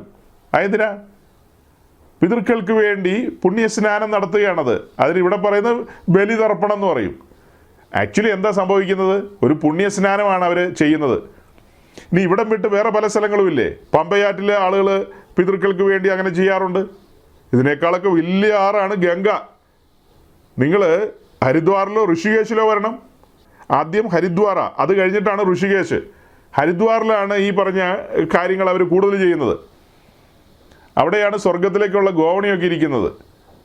അവിടെ വന്ന് മരിച്ചാൽ നേരെ സ്വർഗത്തിലേക്ക് എന്നുള്ളതാണ് അവരുടെ വിശ്വാസം. അവിടെ ധാരാളം സ്നാനങ്ങൾ നടക്കുന്നു. പരേതാത്മാക്കൾക്ക് വേണ്ടി, പിതൃക്കൾക്ക് വേണ്ടി പുണ്യസ്നാനങ്ങൾ. അപ്പോൾ അവർക്കന്ന് ചെയ്യാൻ പറ്റാത്ത കാര്യങ്ങളൊക്കെ മക്കളോ ബന്ധുക്കളോ ചെയ്ത് അവരെ മോക്ഷത്തിലേക്ക് വിടുകയാണ്. ഈ കൺസെപ്റ്റ് തന്നെയാണ് എപ്പിസ്കോപ്പൽ സഭകളിലുള്ള പ്രബല ഗ്രൂപ്പുകൾക്കുള്ളത്. ഈ ഹൈന്ദവ വിശ്വാസത്തിൻ്റെയും ബാബിലോണിയ വിശ്വാസങ്ങളുടെയും ഗ്രീക്ക് വിശ്വാസങ്ങളുടെയും ഒക്കെ ഒരു സങ്കലനമാണ് ഇതൊക്കെ. മൊത്തത്തിൽ പറഞ്ഞാൽ അല്ലാതെ ബൈബിളുമായിട്ടൊന്നും ഒരു ബന്ധമുള്ള കാര്യങ്ങളല്ല. പുരാതന കാലം മുതൽ ഇതെല്ലാമായിട്ട് ബന്ധപ്പെട്ട് കിടക്കുന്നതല്ലേ. പേർഷ്യൻ സംസ്കാരങ്ങളുണ്ട്, ഈജിപ്ഷ്യൻ സംസ്കാരങ്ങളുണ്ട്, പിന്നെ ഗ്രേക്കരുടേതായ കാര്യങ്ങളുണ്ട്, പാഗൻ ഗ്രൂപ്പുകളുടെയുണ്ട്, ബാബിലോണിയ ഗ്രൂപ്പുകളുടെ ഉണ്ട്. ഇതെല്ലാം കൂടി കൂടിച്ചേർന്ന് കിടക്കുന്ന ഒത്തിരി കാര്യങ്ങൾ ഇതിനകത്തെല്ലാം ഉണ്ട്. അത് ഏറ്റവും കൂടുതലുള്ളത് കാത്തലിക് സമൂഹത്തിലാണ്, ഏറ്റവും കൂടുതലുള്ളത്. അതൊരു ഭയങ്കര സംഭവം തന്നെയാണ്. അതിൽ പല കാര്യങ്ങളും നമ്മൾ എടുത്ത് നോക്കിയിട്ട് ബൈബിൾ തുറന്ന് നോക്കിക്കഴിഞ്ഞാൽ ഒരു തരത്തിലും മാച്ച് ചെയ്യില്ല ഒരു കാര്യവും. അതിലേക്ക് നോക്കിയിട്ട് ബൈബിളിലേക്ക് നോക്കാതിരിക്കുക നല്ലത്. പിന്നെ അവരുടെ ഒരു ബൈബിളുണ്ട്, അവരുടെ ബൈബിളിൻ്റെ പേരാണ് CCC എന്ന് പറയും. CCCയിലേക്ക് നോക്കിയാൽ ചിലപ്പോൾ ഒത്തുവരുമായിരിക്കും. അതല്ലാതെ ഈ വിശുദ്ധ തിരുവഴുത്തിലേക്ക് നോക്കിയാൽ ഒന്നും നോക്കില്ല. കാരണം അജഗജാന്തര വ്യത്യാസങ്ങൾ. അപ്പോൾ സഹോദരങ്ങളെ, ഇപ്പോൾ എന്താ നമ്മൾ ഈ കൊരിന്ത് ലേഖനത്തിലെ ആ വാക്യം വെച്ചിട്ട് പറഞ്ഞത്? 1 കൊരിന്ത് ലേഖനത്തിൽ ഈ വാക്യം വെച്ച് നമ്മൾ പറഞ്ഞത് എന്താ? ഇത് ക്രൈസ്തവ സഭയുടെ ഒരു പ്രാക്ടീസ് അല്ലെന്നുള്ളതിൻ്റെ തെളിവ് എന്താ? അല്ലെന്നുള്ളതിൻ്റെ തെളിവ് ഞാൻ എൻ്റെ ജീവിതത്തിൽ ഇന്ന് വരെ കേട്ടിട്ടില്ല. മലയാളക്കരയിൽ, മലങ്കരയുടെ മണ്ണിൽ ഒരു കാത്തലിക് വിശ്വാസിയോ ഒരു ഓർത്തഡോക്സ് വിശ്വാസിയോ തങ്ങളുടെ മാതാപിതാക്കൾക്ക് വേണ്ടി ഏതെങ്കിലും ആറ്റിലോ പുഴയിലോ കുളത്തിലോ മാമുദീസ ഏൽക്കുന്നതായിട്ട് ഇന്ന് വരെ കേട്ടിട്ടില്ല. ഈ വാക്യം ലൈവാണെങ്കിൽ നിങ്ങൾ എന്തുകൊണ്ട് അങ്ങനെ ചെയ്യുന്നില്ല? 2000 വർഷം മുമ്പ് കൊരിന്തി മാത്രം മതിയോ? ഇന്നും വേണ്ടേ? മലയാളക്കരയിൽ വേണ്ടേ? ഇന്ത്യ മഹാരാജ്യത്ത് വേണ്ടേ? ലോകം മുഴുവനും വേണ്ടേ? എന്തുകൊണ്ട് ക്രൈസ്തവർ ഇന്ന് തങ്ങളുടെ മരിച്ചവർക്ക് വേണ്ടി, അതായത് കുഞ്ഞുങ്ങളൊക്കെ മാമുദീസ ഏൽക്കാതെ മരിച്ചു പോകുന്നില്ലേ? പണ്ട് കാലത്ത് നമ്മൾ പറഞ്ഞല്ലോ കാത്തലിക്സ് അവരെ തെമ്മാടിക്കുഴിയിൽ അടക്കുമെന്ന്. ഞാൻ ഒത്തിരി പ്രായമുള്ള വയോധികരായ കാത്തലിക് വിശ്വാസികളോടൊക്കെ ചോദിച്ച് മനസ്സിലാക്കിയിട്ട് തന്നെയാണ് പറയുന്നത്. അങ്ങനെ ഒരു കാലം ഉണ്ടായിരുന്നു. സെമിത്തേരിയുടെ ഒരു കോർണറിൽ മാറി, അതായത് സെമിത്തേരിയുടെ ഏതെങ്കിലും ഒരു കോർണറിലോ അതിന് വെളിയിലോ ഒക്കെ ഇങ്ങനെയുള്ള കുഞ്ഞുങ്ങളെ അടക്കുമായിരുന്നു. അതിന് തെമ്മാടിക്കുഴി എന്ന് അന്നത്തെ കാലത്ത് പറയുന്നത്. അത് അന്നത്തെ വെളിച്ചം അത്രയേ ഉള്ളൂ, അതുകൊണ്ട് അവരങ്ങനെ ചെയ്തു. പക്ഷേ ആ കാര്യത്തിൽ അവർക്ക് ഒരു ഉത്ബോധം വന്നപ്പോൾ ഇപ്പോൾ അങ്ങനെയൊന്നും ചെയ്യുന്നില്ല. ആ പ്രാകൃതമായ രീതിയിലൊന്നും ചെയ്യുന്നില്ല. പരിഷ്കാരം വന്നു ആ കാര്യത്തിൽ. അതുപോലെ എല്ലാ കാര്യവും പരിഷ്കരിക്കണമെന്നാണ് നമ്മൾ പറഞ്ഞുള്ളൂ. ഈ പറഞ്ഞ അബദ്ധങ്ങൾ നിങ്ങൾ തിരുത്തിയല്ലോ. ഈ തെമ്മാടിക്കുഴി ഇപ്പം നിങ്ങൾക്കുണ്ടോ? ഇല്ല, നിങ്ങളത് തിരുത്തി. അതുപോലെ തന്നെ എല്ലാ കാര്യങ്ങളും തിരുത്തണം. ഈ 1 കൊരിന്ത് ലേഖനം 15:29 തലയിലിരിക്കുന്നതും തിരുത്തണം. അങ്ങനെ ഒരു പ്രാക്ടീസ് ക്രൈസ്തവ സഭയ്ക്കില്ലായിരുന്നു. ഏതൊരു വ്യക്തിയും ജീവിച്ചിരിക്കുമ്പോൾ ക്രിസ്തുവിനെ കൈക്കൊള്ളണം. യോഹന്നാന്റെ സുവിശേഷം 1-ാം അധ്യായത്തിലെ വാക്യം, അവനെ കൈക്കൊണ്ട് അവൻ്റെ നാമത്തിൽ വിശ്വസിക്കാൻ കഴിയാത്തവർക്ക് വേണ്ടി അവരുടെ മക്കൾ പിന്നത്തേതിൽ വിശ്വസിച്ച് മാമുദീസ ഏറ്റാ മതി എന്നൊരു വാക്യമില്ലെന്നേ പുസ്തകത്തിൽ. അത് അവർ ജീവിച്ചിരിക്കുമ്പോൾ ചെയ്യേണ്ട കാര്യമാണ്. അവർ ജീവിച്ചിരിക്കുമ്പോൾ സൃഷ്ടാവുമായിട്ട് പുനരൈക്യപ്പെടണം. ആ ബന്ധത്തിലേക്ക് വരണം, രക്ഷയിലേക്ക് കടന്നു വരണം, രക്ഷകനെ അനുഭവിക്കണം. അതിന് പകരം അവർ മരിച്ചുപോയതിനു ശേഷം മക്കൾക്ക് ചെയ്യാൻ പറ്റുമെങ്കിൽ പിന്നെ ഈ മക്കളും അതുപോലെ തന്നെയല്ലേ പ്രാക്ടീസ് ചെയ്യുള്ളൂ. എൻ്റെ അപ്പന് വേണ്ടി ഞാൻ പ്രാർത്ഥിച്ചും പിന്നെ എന്താ ഞാൻ മാമോദീസയേറ്റ് സ്വർഗത്തിൽ കയറ്റിയെങ്കിൽ എനിക്കും എങ്ങനെ വേണേലും ജീവിക്കാം. മൈ ഗോഡ്, എനിക്ക് എങ്ങനെ വേണേലും ജീവിക്കാം. ഈ വെളിപ്പാടുകൾക്കായി സ്തോത്രം. ഏത് വെളിപ്പാടാ? എങ്ങനെ വേണേലും ജീവിക്കാം എന്നുള്ള വെളിപ്പാട്. എനിക്ക് ഇഷ്ടമുള്ള പോലെ ജീവിക്കാം. അത് കഴിഞ്ഞിട്ട് എൻ്റെ മക്കൾ എനിക്ക് വേണ്ടി മാമോദീസയേക്കും, എൻ്റെ മക്കൾ എനിക്ക് വേണ്ടി ഒപ്പീസ് ചെല്ലും, അല്ലെങ്കിൽ അനിത ചൊല്ലും. അങ്ങനെ ഞാനും സ്വർഗത്തിൽ കയറും. അപ്പോൾ നിൻ്റെ മക്കളോ? അവരും എന്നെപ്പോലെ തന്നെ, അതായത് മുമ്പേ ഗമിക്കും ഗോക്കൾ തൻ, പിമ്പേ ഗമിക്കും ബഹു ഗോക്കൾ എന്നാണല്ലോ പറയുന്നത്. ഞാനിങ്ങനെ തോന്നിവാസിയായിട്ട് നടന്നു. എനിക്ക് സ്വർഗത്തിൽ കയറാമെങ്കിൽ എൻ്റെ മക്കളും തോന്നിവാസികളായിട്ട് നടക്കും. അത് കഴിഞ്ഞിട്ട് അച്ഛന്മാരും കപ്പിയാരുമാരും ഒക്കെ കൂടിയിട്ട് എന്നെ സ്വർഗത്തിൽ കയറ്റിയോലെ അവരെയും കയറ്റിവിടും. അപ്പോൾ അവരുടെ മക്കളോ? ഞങ്ങളെല്ലാം തലമുറയായിട്ട് ഈ പാരമ്പര്യത്തിലായിരിക്കും. ജീവിച്ചിരിക്കുമ്പോൾ ഞങ്ങൾ ദൈവമായിട്ട് അങ്ങനെ വലിയ ബന്ധത്തിലേക്കൊന്നും വരില്ല. പിന്നെയും കയറി പോകാമല്ലോ. തിരക്കേടില്ല. ഒടുക്കം നീ എന്ത് ചെയ്യുമെന്നൊരു ചോദ്യമുണ്ട് ഈ പുസ്തകത്തിൽ. വേറെ ഭാഗത്താണ് ഒടുക്കം നീ എന്ത് ചെയ്യുമെന്ന്. ഒടുക്കം ഈ ചൊല്ലലെല്ലാം വെള്ളത്തിൽ വരച്ച വര പോലെയായി പോവും. മൈ ഗോഡ്, കഷ്ടമായി പോവും. എത്രയോ സാധുക്കളാ ഈ വചനമൊക്കെ തെറ്റായി പറഞ്ഞ് കേട്ട് അതിൽ അഭിരമിച്ച് വഞ്ചിക്കപ്പെട്ട് കിടക്കുന്നത്. എത്രയോ ആയിരങ്ങളാണ് വഞ്ചിക്കപ്പെട്ട് കിടക്കുന്നത്. ഇങ്ങനെ മരിച്ചു കഴിഞ്ഞിട്ട് വേറൊരാൾക്ക് നമ്മളെ കയറ്റിവിടാന്നൊക്കെ പറഞ്ഞു കഴിഞ്ഞാൽ അതിനൊന്നും വാക്യങ്ങളോ വചനങ്ങളോ ഇല്ലെന്നേ. ഉണ്ടെന്ന് നിങ്ങൾ പറയുന്നത് നിങ്ങൾ തെറ്റായി വ്യാഖ്യാനിക്കുന്ന വചനങ്ങളാണ്. ഉണ്ടെന്ന് ഈ പറയുന്നതൊക്കെ തെറ്റായി വ്യാഖ്യാനിക്കുകയാണ്. അതിൻ്റെ അർത്ഥതലങ്ങളിൽ നിന്നല്ല വ്യാഖ്യാനിക്കുന്നത്. അത് കഴിഞ്ഞിട്ട് അതിൻ്റെ അടുത്ത പാരഗ്രാഫ് ഉണ്ട് കേട്ടോ. 35 മുതൽ താഴേക്കുള്ള പാരഗ്രാഫിലൊക്കെ വരുമ്പോൾ പിന്നെയും ഈ ഉയർപ്പുമായി ബന്ധപ്പെട്ട കാര്യങ്ങളാണ് അവിടെ പറയുന്നത്. ആ അധ്യായം മുഴുവനും ഉയർപ്പുമായി ബന്ധപ്പെട്ട കാര്യങ്ങളാണ്. അതിനെ സാധൂകരിക്കാൻ, അതിനെ ഉറപ്പിക്കാൻ, തറപ്പിക്കാൻ വേണ്ടിയിട്ട് പൗലോസ് ഈ സമ്പ്രദായത്തെക്കുറിച്ച് അവരുടെ നടുവിലൊന്ന് പറയുകയാണ്. ജാതികളുടെ ഇടയിൽ പോലും മരണാനന്തര ജീവിതത്തെക്കുറിച്ച് ചിന്തയുണ്ട്, ഉയർപ്പിനെ കുറിച്ചൊരു ചിന്തയുണ്ട്. എന്നാൽ ഏറ്റവും സ്പഷ്ടവും വ്യക്തവുമായിട്ട് പരിശുദ്ധാത്മാവ് വെളിപ്പെടുത്തി തന്ന കാര്യങ്ങളെ നിങ്ങൾ എന്തുകൊണ്ട് ഉൾക്കൊള്ളുന്നില്ല, നിങ്ങൾ എന്തുകൊണ്ട് അംഗീകരിക്കുന്നില്ല എന്നൊരു ചോദ്യമുണ്ട് അവിടെ. അപ്പോൾ ആ കാര്യങ്ങളെ അവർക്ക് ബോധ്യപ്പെടുത്താൻ പാകത്തിന് നല്ല നിലയിൽ പറഞ്ഞു കൊടുത്തതാണ്. അപ്പോൾ ആ ഭാഗം ഞാൻ വിടുകയാണ്. അത് കഴിഞ്ഞ് പിന്നീട് താഴേക്ക് വരുമ്പോൾ ലൂക്കോസിൻ്റെ സുവിശേഷത്തിലേക്കും മത്തായിയുടെ സുവിശേഷത്തിലേക്കൊക്കെ വരേണ്ടി വരും. മത്തായിയുടെ സുവിശേഷം 21-ാം അധ്യായത്തിൻ്റെ 16-ാമത്തെ വാക്യം ഒന്ന് വായിക്കാം. മത്തായി 21-ന്റെ 16-ാം വാക്യം. ഇവർ പറയുന്നത് കേൾക്കുന്നുവോ എന്ന് അവനോട് ചോദിച്ചു. യേശു അവരോട്, പൂവ് ശിശുക്കളുടെയും മുലകുടിക്കുന്നവരുടെയും വായിൽ നിന്ന് നീ പുകഴ്ച ഒരുക്കിയിരിക്കുന്നു എന്നുള്ളത് നിങ്ങൾ ഒരിക്കലും വായിച്ചിട്ടില്ലയോ എന്ന് ചോദിച്ചു. അപ്പോൾ സഹോദരങ്ങളെ, ഈ വാക്യങ്ങൾ ഇനി വായിക്കുമ്പോൾ നിങ്ങൾ ഓർക്കേണ്ടത്, നമ്മുടെ പ്രസംഗത്തിൻ്റെ വിഷയം മറന്നു പോകരുത്. ശിശുക്കളെയും കൺസിഡർ ചെയ്യുന്നു, അവരെയും ദൈവം പരിഗണിക്കുന്നു, അവർക്കും ആ നിലയിൽ തന്നെ രക്ഷയും മാമോദീസയൊക്കെ കൊടുക്കുകയാണ് എന്നുള്ള കാര്യം സ്ഥാപിക്കാൻ വേണ്ടിയിട്ടാണ് ഈ വാക്യങ്ങളൊക്കെ എടുത്ത് പറഞ്ഞുകൊണ്ടിരിക്കുന്നത്. അപ്പോൾ അത് അങ്ങനെയല്ലെന്നുള്ളതാണ് നമ്മൾ പറഞ്ഞു വരുന്നത്. ഇപ്പോൾ ഇതുവരെയും പറഞ്ഞത് അങ്ങനെയാണ്.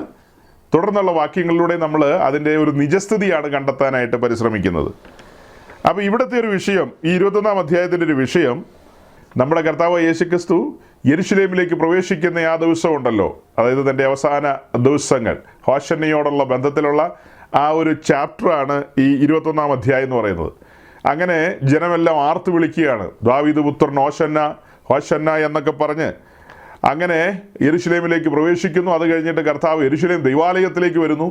യെരുശലേം ദൈവാലയത്തിലേക്ക് വരുമ്പോൾ ചില കാര്യങ്ങളെ കാണുകയാണ് അവിടെ. യെരുശലേം ദേവാലയത്തിലേക്ക് വരുമ്പോൾ യെരുശലേം ദേവാലയത്തിലെ ആ മലിനാവസ്ഥയെ കണ്ട് കർത്താവ് അവിടെ വിൽക്കുകയും വാങ്ങുകയൊക്കെ ചെയ്യുന്നവരെല്ലാം പുറത്താക്കിയിട്ട് ആലയം ശുദ്ധീകരിക്കുന്ന ഒരു കാഴ്ചയാണ് കാണുന്നത്. ആലയം ശുദ്ധീകരിക്കുന്ന ഒരു കാഴ്ച. അത് കഴിഞ്ഞിട്ട് അങ്ങനെ താഴേക്ക് വരുമ്പോൾ അവിടെ മഹാപുരോഹിതന്മാരും ശാസ്ത്രിമാരും ഒക്കെയുണ്ട്, ഒത്തിരി ആളുകളുണ്ട്. 15-ാം വാക്യത്തിലേക്ക് വരുമ്പോൾ, എന്നാൽ മഹാപുരോഹിതന്മാരും ശാസ്ത്രിമാരും അവൻ ചെയ്ത അത്ഭുതങ്ങളെയും ദാവീദ് പുത്രൻ ഹോശന്ന എന്ന ദൈവാലയത്തിൽ ആർക്കുന്ന ബാലന്മാരെയും കണ്ടിട്ട് നീരസപ്പെട്ടു. അപ്പോൾ അവർ നീരസപ്പെടുകയാണ്. നീരസപ്പെടുന്ന സമയത്ത് കർത്താവ് കൊടുക്കുന്ന മറുപടിയാണ് 16-ാം വാക്യത്തിൽ നമ്മൾ വായിച്ചത്. അവിടെ എന്താ വായിച്ചത്? ഇവർ പറയുന്നത് കേൾക്കുന്നു എന്ന് അവനോട് ചോദിച്ചു. യേശു അവരോട്, ഉവ്വ് ശിശുക്കളുടെയും മുല കുടിക്കുന്നവരുടെയും വായിൽ നിന്ന് നീ പുകഴ്ച ഒരുക്കിയിരിക്കുന്നു എന്നുള്ളത് നിങ്ങൾ ഒരിക്കലും വായിച്ചിട്ടില്ലയോ എന്ന് ചോദിച്ചു. ശിശുക്കളുടെയും മുല കുടിക്കുന്നവരുടെയും വായിൽ നിന്ന് പുകഴ്ച ഒരുക്കിയിരിക്കുന്നു എന്ന് നീ വായിച്ചിട്ടില്ലയോ എന്നുള്ളതാണ് ചോദ്യം. അതാണ് ഗൗരവമായി ചോദിക്കുന്ന ചോദ്യം. അതിന് നമ്മുടെ പ്രിയപ്പെട്ടവർ പറയുന്നത്, കുഞ്ഞുങ്ങളും മുല കുടിക്കുന്നവരും അവരുടെ വായിൽ നിന്ന് കർത്താവ് പുകഴ്ച ഒരുക്കിയിരിക്കുന്നു, കർത്താവിനെ അവർ പുകഴ്ത്തുന്നു, വാഴ്ത്തുന്നു എന്നുള്ളതാണ് പറഞ്ഞു വരുന്നത്. ഈ പശ്ചാത്തലമൊക്കെ പഠിക്കുമ്പോൾ നമുക്ക് മനസ്സിലാകും, അവിടെ ബാലന്മാർ, അതായത് ചെറുപ്രായത്തിലുള്ള കുട്ടികൾ, ശബ്ദം എടുക്കാൻ കഴിയുന്ന കുട്ടികളുണ്ടല്ലോ, ഒരു 6-7 വയസ്സ് മുതൽ മുകളിലേക്ക് ഒരു 10-15 വയസ്സ് വരെയുള്ള കുട്ടികളെ, ഒരു 10-18 വരെയുള്ള കുട്ടികളെ നമുക്ക് ബാലകന്മാർ എന്ന് വിളിക്കാം. അത്തരക്കാരായ കുട്ടികൾ അവിടെ നിന്നുകൊണ്ട് ദാവീദ് പുത്രൻ ഹോശന്ന, ദാവീദ് പുത്രന് ഹോശന്ന എന്ന് പറയുകയാണ്. ദാവീദ് പുത്രൻ ഹോശന്ന എന്ന് പറഞ്ഞാൽ അതിൻ്റെ അർത്ഥം എന്നാ? ഹോശന്ന എന്ന് പറഞ്ഞാൽ ഇപ്പോൾ രക്ഷിക്കുക. ഈ വന്നിരിക്കുന്ന ആരാ? മെഷിഹയാണ്. അവർ കാത്തിരുന്ന അവരുടെ മെഷിഹ, ഒരു പൊളിറ്റിക്കൽ മെഷിഹ എന്ന നിലയിലാണ് അവർ ചിന്തിക്കുന്നത്. അതുകൊണ്ടാണ് ഹോശന്ന വിളിച്ചു പറയുന്നത്. ഹോശന്ന എന്ന് പറഞ്ഞാൽ എന്താ? ഇപ്പോൾ രക്ഷിക്കുക. ഞങ്ങൾ ദീർഘകാലമായി അടിമത്തത്തിലാണ്. ദീർഘകാലമായി ഒരു സമയത്ത് ഞങ്ങൾ പ്രവാസത്തിലായിരുന്നു, ബാബേലിൻ്റെ അടിമത്തത്തിലായിരുന്നു. അവിടെ നിന്ന് ഞങ്ങളെ വിടുവിച്ചു കൊണ്ടുവന്നു, സ്വദേശത്തേക്ക് വന്നെങ്കിലും ഇപ്പോഴും ഞങ്ങൾ റോമൻ നുകത്തിന് കീഴിലാണ്. ഞങ്ങൾക്ക് സ്വന്തമായി രാജാവോ കാര്യപരിപാടികളോ ഒന്നുമില്ല. റോമൻ ഭരണത്തിന് കീഴിലാണ്. സാമന്തന്മാർ ഭരിക്കുന്നു. ഇപ്പോൾ ഗവർണറായ പീലാത്തോസാണ് ഞങ്ങളെ നിയന്ത്രിക്കുന്നത്. അതിന് പകരം ഞങ്ങളുടെ രാജാവ് ദാവീദിൻ്റെ സിംഹാസനത്തിലിരിക്കാൻ ദാവീദിൻ്റെ പുത്രൻ വരട്ടെ, അതാണ് ഇപ്പോൾ രക്ഷിക്കുക എന്നുള്ളതുകൊണ്ട് അവരുദ്ദേശിക്കുന്നത്. മുലകുടി മാറാത്ത കുഞ്ഞുങ്ങളാണോ ഇങ്ങനെ പറഞ്ഞത്? ഒരിക്കലുമല്ല. അത് പറഞ്ഞത് ഒരു 5 വയസ്സിന് മുകളിലേക്കുള്ള കുട്ടികളാണ്. എന്തായാലും 5 വയസ്സിന് മുകളിലേക്കുള്ള കുട്ടികളാണ്. 1-2 പേര് പറഞ്ഞു കാണും. അതിനൊപ്പം ബാക്കി കുട്ടികൾ എന്ത് ചെയ്തു? ഏറ്റു പറഞ്ഞു. അങ്ങനെയല്ലേ? പൊതുവിൽ ഒരു രീതിയുണ്ടല്ലോ, 4 ആൾ പറഞ്ഞു, 5-ാമത്തെ ആളും പറയും. അത് ഒരു രീതിയാണ്, സ്വാഭാവികമാണ്. അങ്ങനെ എല്ലാവരും അത് ഏറ്റു പറഞ്ഞുകൊണ്ടിരുന്നു. കുട്ടികൾ മാത്രമല്ല, മുതിർന്നവരും പറഞ്ഞു കാണും. മുതിർന്നവർ വഴിനീളെ അങ്ങനെ പറഞ്ഞല്ലോ. അതിൻ്റെ തുടർച്ചയെന്നോണം ദൈവാലയത്തിലേക്ക് വന്നു കഴിഞ്ഞപ്പോഴും അങ്ങനെ പറഞ്ഞു കാണും. അപ്പോൾ അതിന് കർത്താവ് കൊടുക്കുന്ന മറുപടിയാണ് ഈ 16-ാം വാക്യത്തിൽ. യേശു അവരോട്, ഉവ്വ്, ശിശുക്കളുടെയും മുല കുടിക്കുന്നവരുടെയും വായിൽ നിന്ന് നീ പുകഴ്ച ഒരുക്കിയിരിക്കുന്നു എന്നുള്ളത് നിങ്ങൾ ഒരിക്കലും വായിച്ചിട്ടില്ലയോ എന്ന് ചോദിച്ചു. അതെവിടെ എഴുതിയിരിക്കുന്നത്? അത് എഴുതിയിരിക്കുന്നത് എവിടെയാണ്? സങ്കീർത്തനം 8-ാം അധ്യായത്തിൻ്റെ 2-ാം വാക്യത്തിലാണ്. സാംസ് ചാപ്റ്റർ 8:2 അവിടെ എഴുതിയിട്ടുണ്ട് ആ കാര്യം. ഇപ്പോൾ വായിക്കാൻ സമയമില്ലാത്തതുകൊണ്ട് ഞാൻ വായിക്കുന്നില്ല, വിടുകയാണ്. നിങ്ങൾക്ക് റെഫറൻസ് നോട്ട് ചെയ്യാം, പിന്നാലെ വായിക്കാം. ഈ വാക്യം ഈ പറയുന്ന കാര്യം സങ്കീർത്തനം 8-ലെ കാര്യമാണ് കർത്താവ് എടുത്തു പറയുന്നത്. ശിശുക്കളുടെയും മുല കുടിക്കുന്നവരുടെയും വായിൽ പുകഴ്ച വെച്ചിരിക്കുന്നു, അവർ അങ്ങനെ പുകഴ്ത്തും എന്ന് പറയുന്ന കാര്യം. ഇനി എൻ്റെ ഒരു ചോദ്യമുള്ളത്, കർത്താവ് ഈ പറഞ്ഞത് ലിറ്ററലി മുല കുടിക്കുന്ന കുഞ്ഞുങ്ങളുടെ കാര്യമായിരിക്കുമോ? അല്ലെങ്കിൽ ശിശുക്കളുടെ കാര്യം എന്ന് പറയുമ്പോൾ പൊടിക്കുഞ്ഞുങ്ങളുടെ കാര്യമായിരിക്കുമോ കർത്താവ് ഈ പറയുന്നത്? അങ്ങനെയാണോ നമ്മൾ ധരിക്കുന്നത്? സഹോദരങ്ങളെ, ഒരു നിമിഷം ഒന്ന് ചിന്തിച്ചേ. കർത്താവ് ഈ പറഞ്ഞത് പൊടിക്കുഞ്ഞുങ്ങളുടെ കാര്യമാണോ അതെയോ മുല കുടിക്കുന്ന കുഞ്ഞുങ്ങളുടെ കാര്യം അങ്ങനെ തന്നെ അക്ഷരീകമായിട്ടായിരിക്കുമോ? അക്ഷരീകമായിട്ടാണെങ്കിൽ അത് ചരിത്രത്തിൽ സംഭവിക്കണം. ചരിത്രത്തിൽ നിങ്ങൾ എവിടെയെങ്കിലും കേട്ടിട്ടുണ്ടോ മുല കുടിച്ചുകൊണ്ടിരിക്കുന്ന ഒരു കുഞ്ഞ് ദാവീദ് പുത്രൻ ഓശന്ന? അന്നത്തെ രീതി പറയാൻ പറ്റിയില്ലെങ്കിൽ ഇന്നത്തെ രീതി പറയാലോ, ദൈവത്തിന് മഹത്വം. ഇംഗ്ലീഷ് പിള്ളേരാണെങ്കിൽ പ്രൈസ് ദി ലോർഡ്, മലയാളി പിള്ളേരാണെങ്കിൽ ദൈവത്തിന് മഹത്വം. മുല കുടിച്ചുകൊണ്ടിരിക്കുന്ന കുഞ്ഞുങ്ങൾ അത് നിർത്തിയിട്ടേ ഇങ്ങനെ പറയാൻ നിങ്ങൾ കേട്ടിട്ടുണ്ടോ എവിടെയെങ്കിലും? അതുപോലെ ഈ നമ്മൾ ഒരു പായിട്ടിട്ട് അവിടെ കിടത്തുമല്ലോ കുട്ടികളെ, അവിടെ കിടന്ന് ഇഴഞ്ഞ് തിരിഞ്ഞു മറിയുന്ന കുട്ടികളുണ്ടല്ലോ, 1 വയസ്സൊക്കെ ആയ കുട്ടികൾ. അത്തരം കുട്ടികൾ, അല്ലെ 2 വയസ്സായ കുട്ടികളൊക്കെ, 2 വയസ്സായത് എഴുന്നേറ്റ് പോലും അല്ലേ, ശരി, 1 വയസ്സോ 2 വയസ്സോ ഉള്ളതൊക്കെ അവരിങ്ങനെയൊക്കെ പറയാറുണ്ടോ? ഒരു 3 വയസ്സൊക്കെ ആകുമ്പോഴത്തേക്കും ചില കുട്ടികൾക്ക് ഇങ്ങനെ പറഞ്ഞു കൊടുക്കും, ഗോഡ് ഈസ് ലവ്, അങ്ങനെയൊക്കെ പറഞ്ഞു കൊടുക്കുമ്പോൾ അവരുടേതായൊരു ഭാഷയിൽ അവർ വന്ന് അങ്ങനെയൊക്കെ പറഞ്ഞു കളയും. അത് ചർച്ചിലൊക്കെ വരുമ്പോൾ അത്ര തന്നെ. അതല്ലാതെ ഈ കുഞ്ഞുങ്ങൾ അങ്ങനെയെല്ലാം പറയാറുണ്ടോ? സഹോദരങ്ങളെ, അതിൻ്റെ ലിറ്ററൽ മീനിങ് ആണോ നമ്മൾ എടുക്കുന്നത്? നമ്മൾ അതിൻ്റെ ഒരു സ്പിരിച്വൽ മീനിങ് അല്ലേ എടുക്കുന്നത്? ആ സ്പിരിച്വൽ മീനിങ് എടുക്കുമ്പോൾ പത്രോസ് പറഞ്ഞതുപോലെ 1 പത്രോസ് 2-ാം അധ്യായത്തിലേക്ക് വരുമ്പോൾ അതിൻ്റെ ആദ്യത്തെ വാക്യങ്ങളിലേക്ക് വരുമ്പോൾ നമ്മൾ എന്താ കാണുന്നത്? ആകയാൽ സകല ദുഷ്ടതയും എല്ലാ ചതിവും വ്യാജഭാവവും അസൂയയും എല്ലാ നുണയും നീക്കിക്കളഞ്ഞ് ഇപ്പോൾ ജനിച്ച ശിശുക്കളെ പോലെ രക്ഷയ്ക്കായി വളരുവാൻ വചനമെന്ന മായമില്ലാത്ത പാൽ കുടിപ്പാൻ വാഞ്ചിപ്പീൻ. അപ്പോൾ ഇപ്പോൾ ജനിച്ച ശിശുക്കളെ പോലെ. സഹോദരങ്ങളെ, പെന്തിക്കോസുകാർ ഇങ്ങനെയൊക്കെയാണ് വചനം വ്യാഖ്യാനിക്കുന്നത്. എന്ത് ചെയ്യാം, നമ്മളിങ്ങനെ ആയിപ്പോയി. നമുക്കൊരിക്കലും വിശ്വസിക്കാൻ കഴിയില്ല. അവിശ്വാസിയായതുകൊണ്ടല്ല, ഞാൻ ഇന്ന് വരെ കേട്ടിട്ടില്ല. പെന്തിക്കോസുകാരുടെ പിള്ളേർ ഇന്ന് വരെ അങ്ങനെ സ്തുതിച്ച് ഞാൻ കേട്ടിട്ടില്ല. പക്ഷെ ഒരു വാദത്തിന് വേണമെങ്കിൽ ഞാൻ വിശ്വസിക്കാം. ഓർത്തഡോക്സുകാരുടെ പിള്ളേർ ജനിച്ചു വീഴുമ്പോൾ മുതൽ കുറിയലൈസോ എന്നൊക്കെ പറഞ്ഞുകൊണ്ടിരിക്കുകയാണെങ്കിൽ അത് ഒന്ന് കാണാൻ അവസരം കിട്ടിയാൽ ഞാൻ വിശ്വസിച്ചേക്കാം. ഞാൻ ഒരു 1.5 വയസ്സ് 2 വയസ്സ് വരെ ഒരു സമയം തരാം. 2 വയസ്സ് വരെയുള്ള കുട്ടികൾ, അത് കഴിഞ്ഞാൽ പിന്നെ പറഞ്ഞു കൊടുത്താൽ മനസ്സിലാവും. അത് കഴിഞ്ഞാൽ പിന്നെ നമുക്ക് മുല കുടിക്കുന്ന കഥയൊന്നും പറഞ്ഞുകൊണ്ട് വരാൻ പറ്റില്ലല്ലോ. ഒരു 2 വയസ്സ് വരെയൊക്കെ കൂട്ട്, 2-3 വരെയൊക്കെ കൂട്ടാം, ഇളവ് തന്നേക്കാം. 2-3 വരെയൊക്കെ കൂട്ട്. അപ്പോഴാണ് ഈ പറഞ്ഞ കാര്യം ഒത്തുവരുള്ളൂ. ശിശുക്കളുടെയും മുല കുടിക്കുന്നവരുടെയും അധരത്തിൽ പുകഴ്ച വെച്ചിരിക്കുന്നു എന്നൊക്കെ പറഞ്ഞു കഴിഞ്ഞാൽ സത്യത്തിൽ അതാണോ? ഇതാരോടാ പറയുന്നത്? ശാസ്ത്രിമാരും പരീശന്മാരും മഹാപുരോഹിതന്മാരുമാണ് നിൽക്കുന്നത്. അവരുടെ നേരെ കൈ ചൂണ്ടിയ കർത്താവ് പറയുന്നത്. അവരാരാ? യഹൂദ മതത്തിൻ്റെ തലതൊട്ടപ്പന്മാർ, എല്ലാം നിയന്ത്രിക്കുന്നവർ, എന്തൊക്കെയാണെന്ന് ധരിച്ചിരിക്കുന്ന മനുഷ്യർ അല്ലേ? അവർ മറ്റുള്ളവരെ പരിഗണിക്കുന്നത് എങ്ങനെയാണ്? അവർ അശേഷം പരിഗണിക്കുന്നില്ലെന്നുള്ളതാണ് അതിൻ്റെ സത്യം. യഹൂദൻ ചുറ്റോട് ചുറ്റും നോക്കുമ്പോൾ എല്ലാം കുറഞ്ഞ ആൾക്കാരാണ്, ഞങ്ങളാണ് കൂടിയത്, കേമത്വമുള്ളവർ എന്ന സങ്കല്പമാണ് അവർക്ക്. അങ്ങനത്തെ സങ്കല്പത്തിൽ ഇരിക്കുന്നവരോടാണ് പറയുന്നത്, ചില നാളുകൾ കഴിയുമ്പോൾ വീണ്ടും ജനനത്തിലൂടെ അനേകർ ദൈവരാജ്യത്തിലേക്ക് വരുമെന്ന് അറിഞ്ഞുകൊണ്ടാണ് കർത്താവ് പറയുന്നത്. ഇപ്പോൾ ജനിച്ച ശിശുക്കളെ പോലെ അനേകർ വരികയല്ലേ. മുന്നമേ പറഞ്ഞിട്ടുണ്ടല്ലോ, ശിശുക്കളെ തടയരുത്, അവരെ എൻ്റെ അടുക്കിലേക്ക് വിടുവിൻ, ദൈവരാജ്യം ഇങ്ങനെയുള്ളവരുടേതാകുന്നു എന്ന്. കർത്താവ് തൻ്റെ അപ്പസ്വലന്മാരെ പറഞ്ഞയച്ച് സുവിശേഷം പ്രസംഗിച്ച അനേകരെ വീണ്ടും ജനനാനുഭവത്തിലേക്ക് കൊണ്ടുവന്ന് ശിശുതുല്യമായ അവസ്ഥയിലേക്ക് കൊണ്ടുവരികയല്ലേ. തെളിവാ വായിച്ചത്, പത്രോസിൻ്റെ ലേഖനത്തിൽ നിന്ന് തെളിവാ വായിച്ചത്. ഇപ്പോൾ ജനിച്ച ശിശു, അത് ഏതെങ്കിലും മെറ്റേണിറ്റി ഹോസ്പിറ്റലിൽ ജനിച്ച പിള്ളേരുടെ കാര്യമാണോ പറഞ്ഞത്? ആണോ? അങ്ങനത്തെ കുഞ്ഞുങ്ങളുടെ കാര്യമാണോ പറഞ്ഞത്? ആത്മാവിൽ ജനിച്ചവരുടെ കാര്യമാണ് പുതുജനനത്തിലേക്ക് വന്നവരുടെ കാര്യമാണ് പത്രോസ് പറയുന്നത്. അത്തരക്കാരുടെ അതിരത്തിൽ പുകഴ്ച വെച്ചിട്ടുണ്ടെന്നാണ് പറയുന്നത്. ഓക്കെ, അത് കഴിഞ്ഞിട്ട് അതിൻ്റെ 13-ാമത്തെ വാക്യം ഒന്ന് വായിച്ചേ. ഈ 21-ാം അധ്യായത്തിൻ്റെ 13ഉം 14ഉം ചേർത്ത് വായിക്കുക.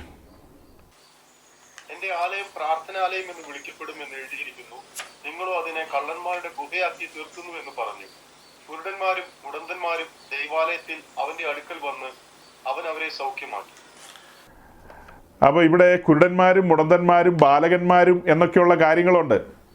അതിന് താഴേക്ക് വരുമ്പോൾ എങ്ങനെയാണ് കാണുന്നതെന്ന് അറിയാവോ?